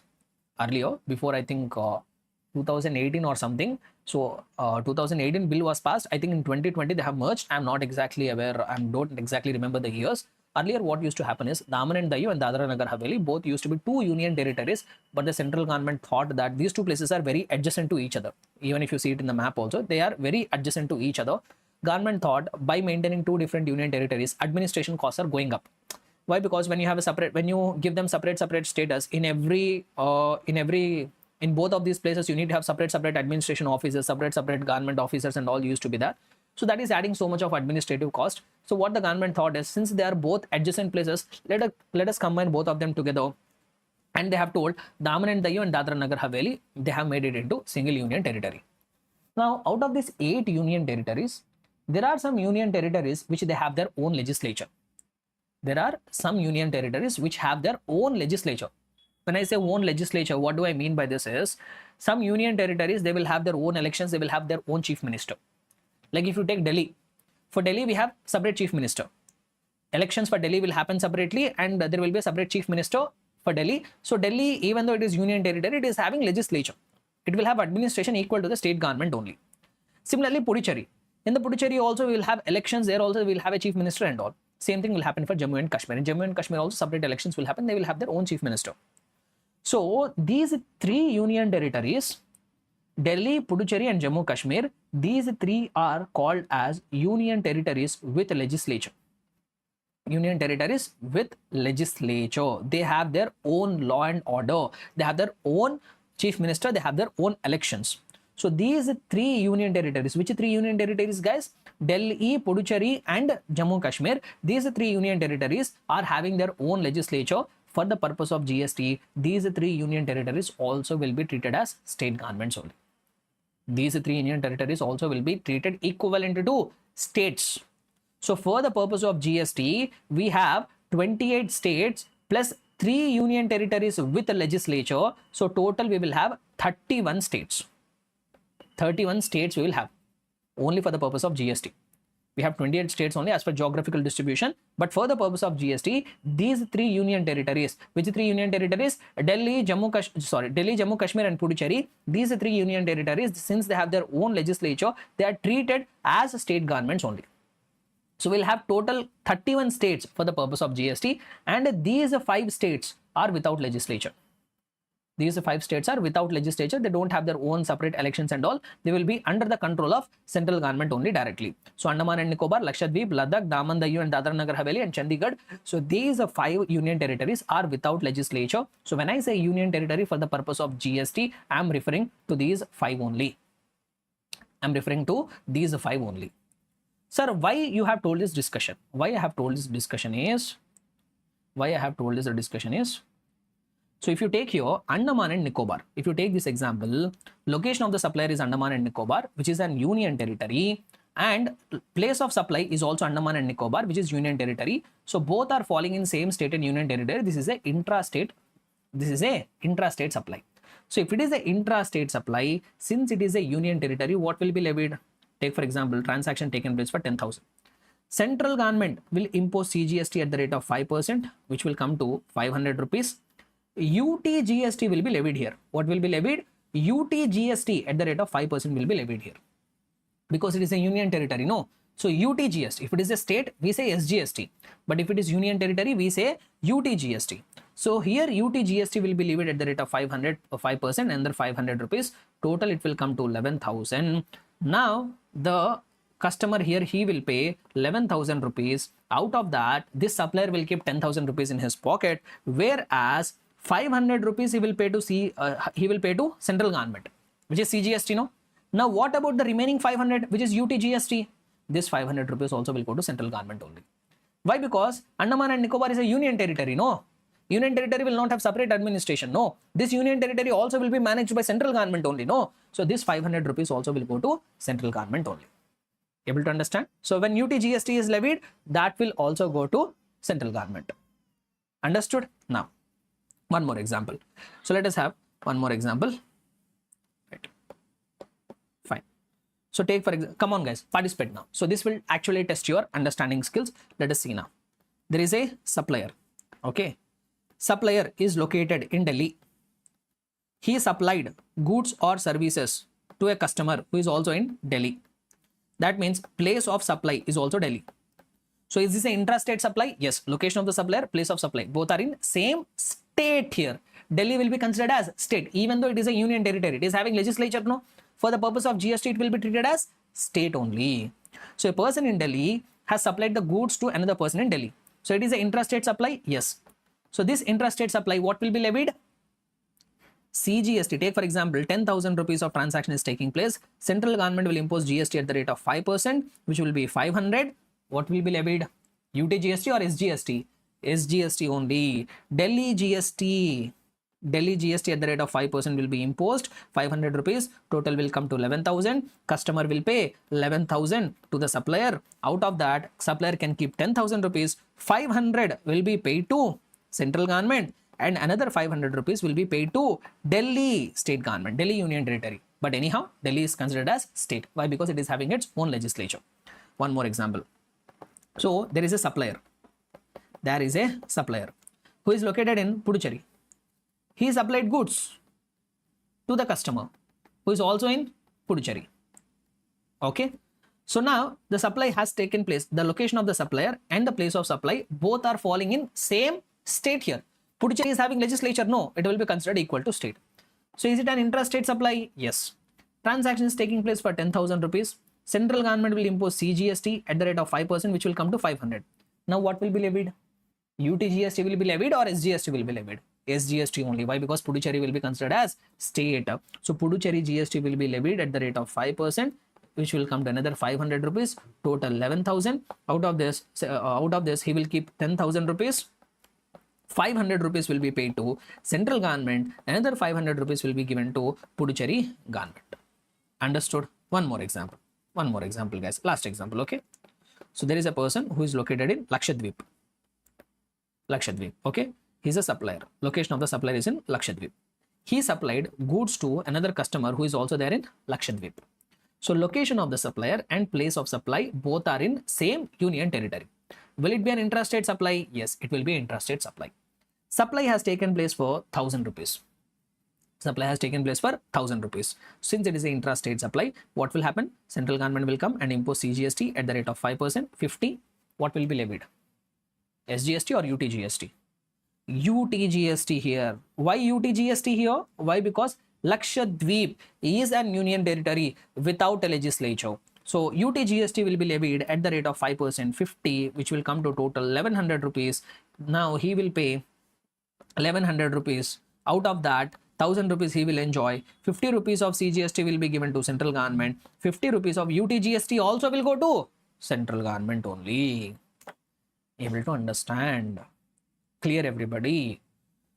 Understood? So the most important key takeaway from this discussion is interest. What is the meaning of intrastate supply? That we have understood. So intrastate supply means what? When the location of the supplier and the place of supply both are falling within same state or union territory, then we call it as intrastate supply. And whenever it is an intrastate supply, what will be levied? Either CGST or UT GST. But for the purpose of GST, the three union territories which have their own legislature, Delhi, Puducherry and Jammu Kashmir. So these are three union territories which have their own legislature. They will be treated at par with state governments. Whereas 5 union territories which don't have their own legislature, that we will treat them as union territories, and in these 5 states only UT GST will be levied.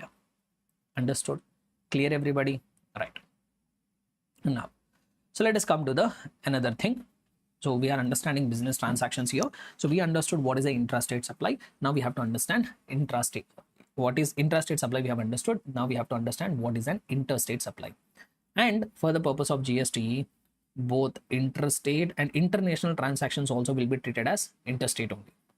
When I say interstate for the purpose of GST, I'm also including international transactions. International transactions means the transactions happening between two different countries. So even that transactions happening between two different countries also will be coming under broad category of interstate only. Okay. So now if I define what is the meaning of interstate supply, when the location of the supplier and the place of supply are in two different states or two different union territories or one state and one union territory or two different countries or two different countries. See, this last item we will not talk about it now. How we will determine what to do in the case of international transactions, like a person in London is supplying goods to India. This is also interstate supply only for the purpose of GST. But how the taxation will happen with respect to these transactions, this we will not understand at the CA inter level. Okay, this you will understand at the CA final level. See, in GST we have a total of 174 sections. We have a total of 174 sections. Each and every section we are not going to learn at the inter level. So all the sections we will learn at the CA final level. At the CA inter level, we have limited things. Okay.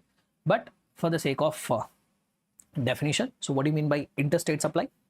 When the location of the supplier and the place of supply is between two different states or two different union territories or between one state and one union territory or between two different countries, then we call that supply as interstate supply. Okay. Two different countries, we'll talk about it later, but we will see how the GST will be imposed in the case of these three cases. This we will try to understand. Okay. Right. Come on guys, once again you have to participate. The more you participate, the better you will learn the things, right? Okay. Once again, a person is in Chennai, supplier is in Chennai. So what is the location of the supplier? Tamil Nadu. Chennai is in Tamil Nadu, no? He is supplying goods. He is supplying goods to a customer who is there in Hyderabad. He is supplying goods to a customer who is there in Hyderabad. Hyderabad is there in Telangana. Hyderabad is there in Telangana. So place of supply, the place to where the goods are getting supplied. What is the place of supply? Telangana here. Yes or no? So location of the supplier is in one state. Place of supply is in another state. So what did I say? When the location of the supplier and place of supply will fall in two different states, then we call it as interstate supply. So here it will be a interstate supply. It will be a what? Interstate supply. So take for example, the transaction here has taken place for 10,000 rupees. Transaction has taken place for transaction value is 10,000 rupees. Now the government has to impose GST. If it is a intrastate supply, what would have happened? If it is a intrastate supply, what would have happened? You would have imposed CGST, you would have imposed SGST, right? Right. But if it is a interstate supply, if it is a what? Interstate supply, the government told here we will impose something called IGST, not CGST, not SGST, not UTGST. If it is a interstate supply, the government told we will impose a different tax called IGST. Integrated GST we call it. Integrated means combined amount of CGST and SGST. So in the previous case, we have charged CGST 5%, SGST 5%. No, let me take it up. So in the previous case, we have charged, if it is an intrastate supply, we have charged 5% CGST, 5% SGST. But if it is a interstate supply, we will charge one single taxation called IGST, which will be a collective figure of CGST plus SGST. Which is a collective percentage of CGST and SGST. When you add CGST percentage and SGST percentage, whatever total rate you get, the total amount we will collect it in the name of a single tax called IGST. When in the case of interstate supply, I will tell you the logic why, but please listen carefully how it is happening. So IGST will be collected at the rate of 10% here directly. Collective rate of CGST and SGST. IGST at the rate of 10%, 1,000 rupees will be levied, total 11,000 will be billed. Okay. Now this customer will pay total 11,000 rupees to the supplier. Can the supplier enjoy entire 11,000 rupees? No, supplier will keep 10,000 rupees he can enjoy with that.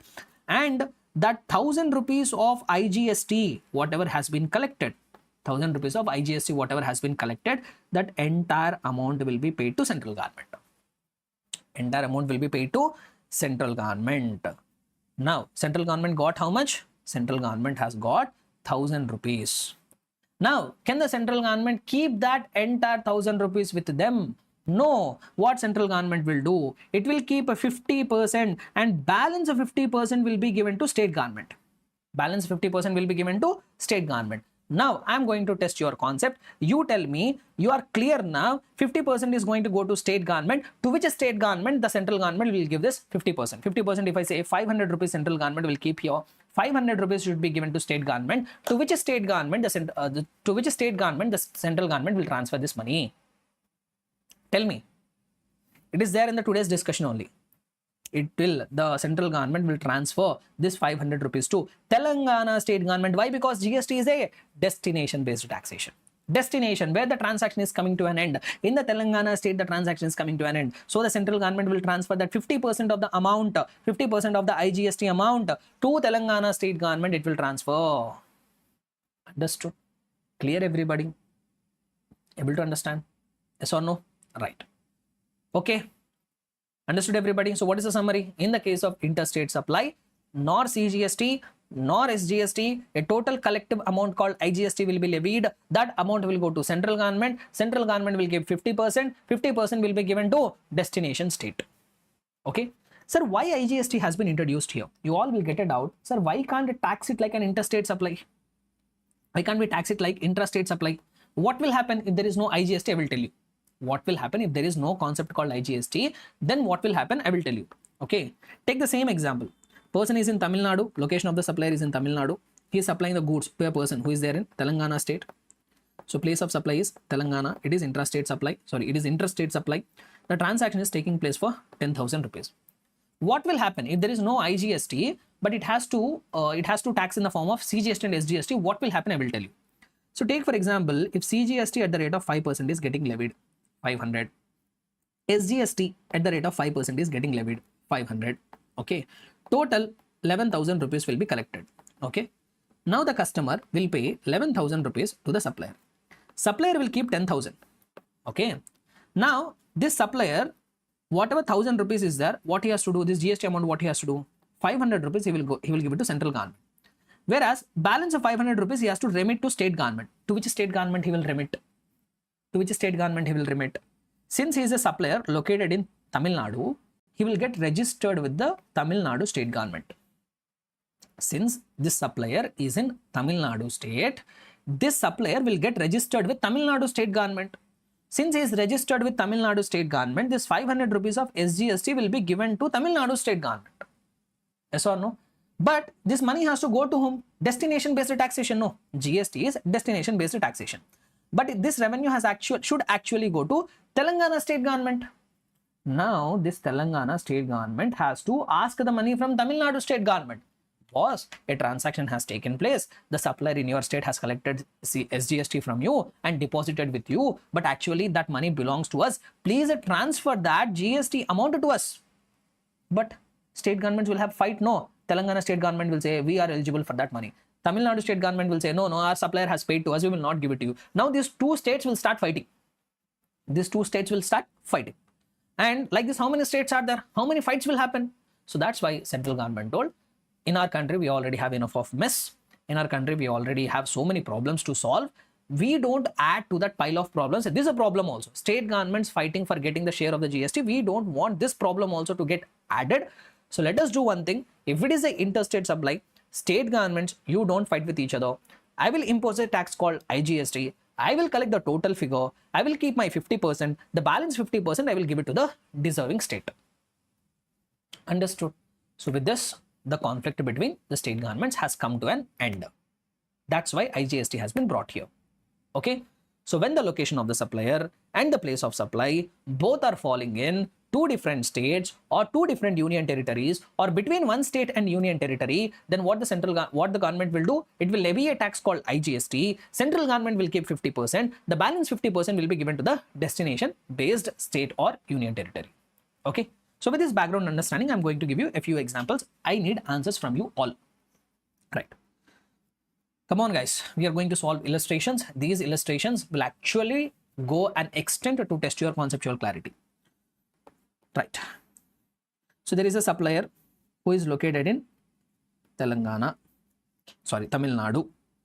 So location of the supplier is Tamil Nadu. He is supplying goods to a person located in Delhi.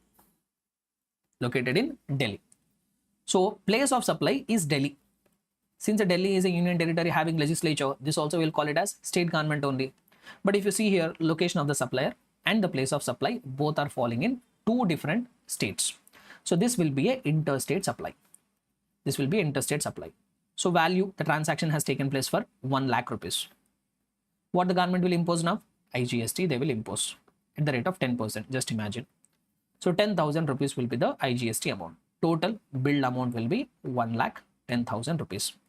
So now the customer from Delhi will pay to the supplier how much? 1,10,000. Out of that, supplier will keep 1 lakh rupees. And what he will do? The total IGST amount of how much? 10,000 rupees will be paid to whom? Central government. Now what central government will do? 50%. 5,000 rupees it will keep. The balance 5,000 will be given to whom? The balance 5,000 will be given to Delhi. Delhi government, whatever is there, to the Delhi government, they will give 5,000 rupees. Clear everybody till here? Able to understand? Now, next, let us come to another example. There is a supplier who is located in Andaman and Nicobar Islands. So location of the supplier is an Andaman and Nicobar Islands, which is an union territory. Okay. Now, this person has supplied goods to another person, recipient, who is there in Lakshadweep. Lakshadweep is also an union territory. So the place of supply is also Lakshadweep. So location of the supplier, place of supply is falling in two different union territories. This will be an interstate supply. Okay. Transaction took place for 10,000.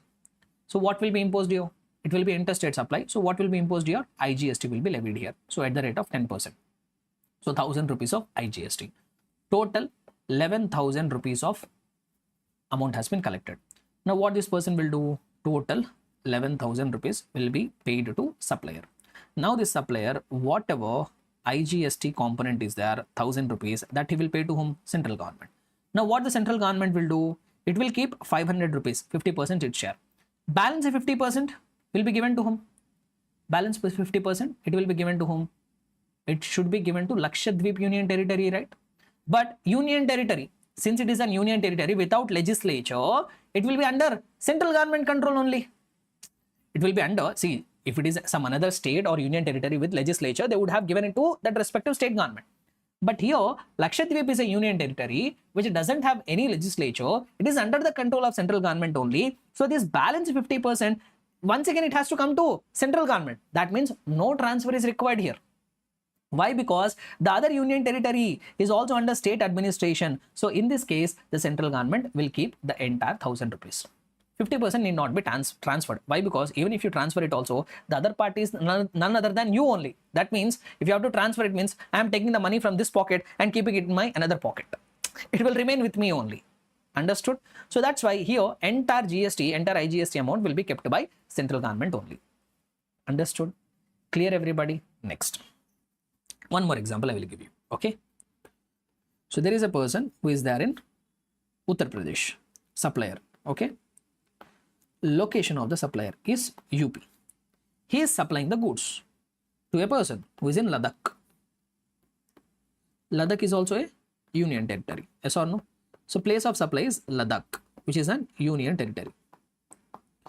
So location of the supplier and the place of supply both are falling in two different states. Sorry, not two different states. Location of the supplier and place of supply. Location of supplier is in one state. Place of the supply is in union territory. So I told interstate supply includes the scenario where location of the supplier and place of supply is in a state and in a union territory. So this is also a interstate supply. So take for example, since it is an interstate supply, here also what will be levied? IGST will be levied. What will be levied? IGST will be levied. So total value of 10,000 rupees. On that, IGST will be levied at the rate of 10%. 1,000 rupees will be levied. Total 11,000 rupees will be the value. Customer will pay 11,000 rupees. Now this supplier has to pay that IGST of 1,000 rupees to the central government. Now what the central government should do? 50% it has to keep, 50% it has to transfer it to the destination state. But here what is the destination? Ladakh. Destination is what? Ladakh. Ladakh is what? Union territory without legislature. So Ladakh is going to be under central government's control only. So here also no transfer will be required. Also no transfer will be required. Why? Because anyhow Ladakh is once again under central government's administration. Here also central government will keep that entire 1,000 rupees. Understood? Clear and comfortable? We'll do one more last example. Okay. So one more last example shall we do? Let us do it. Guys, I'm giving you these many examples to make you understand the things, okay, to digest the concepts in a much better way. This is how my classes are going to be. With a lot of examples, I'm going to integrate the concept in your brain. Okay, so it is not going to go from you anywhere. It will remain always with you. Correct. So one more last example, guys, participate.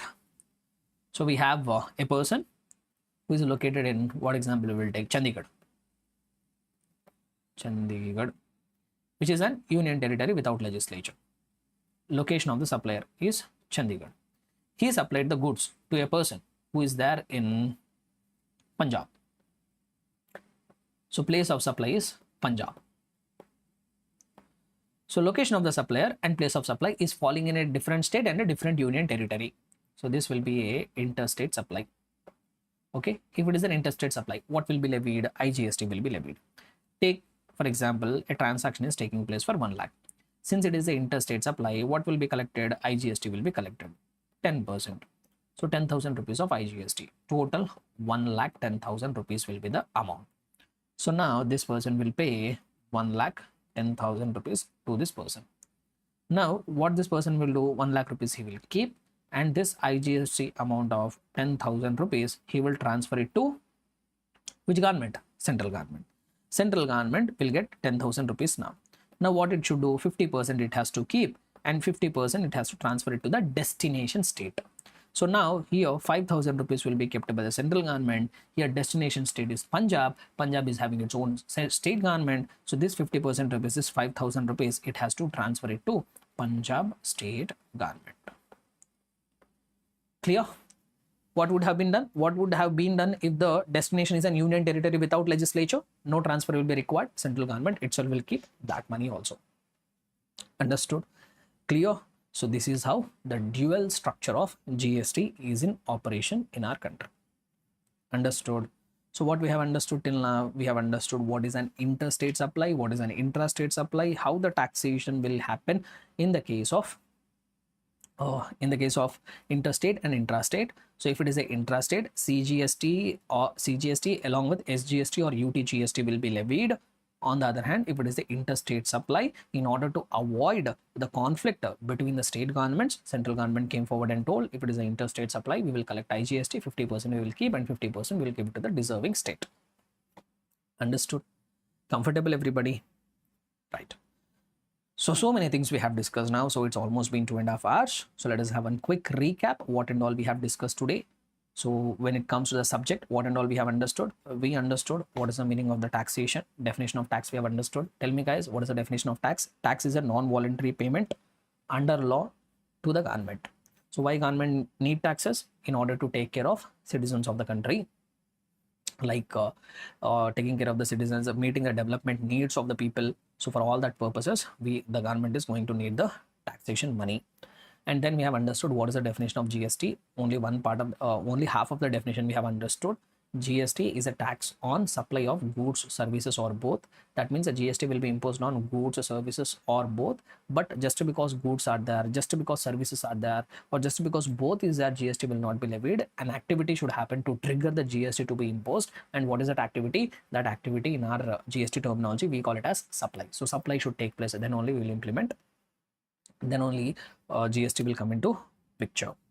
So then we started understanding about three characteristics of the GST. What are they? The ultimate burden will be shifted onto the final consumer. GST is something a destination based taxation, and in India we have dual model of the GST. How the taxation will be borne by ultimate consumer, this we have understood with the help of example, wherein we brought the concept of input tax credit. Okay.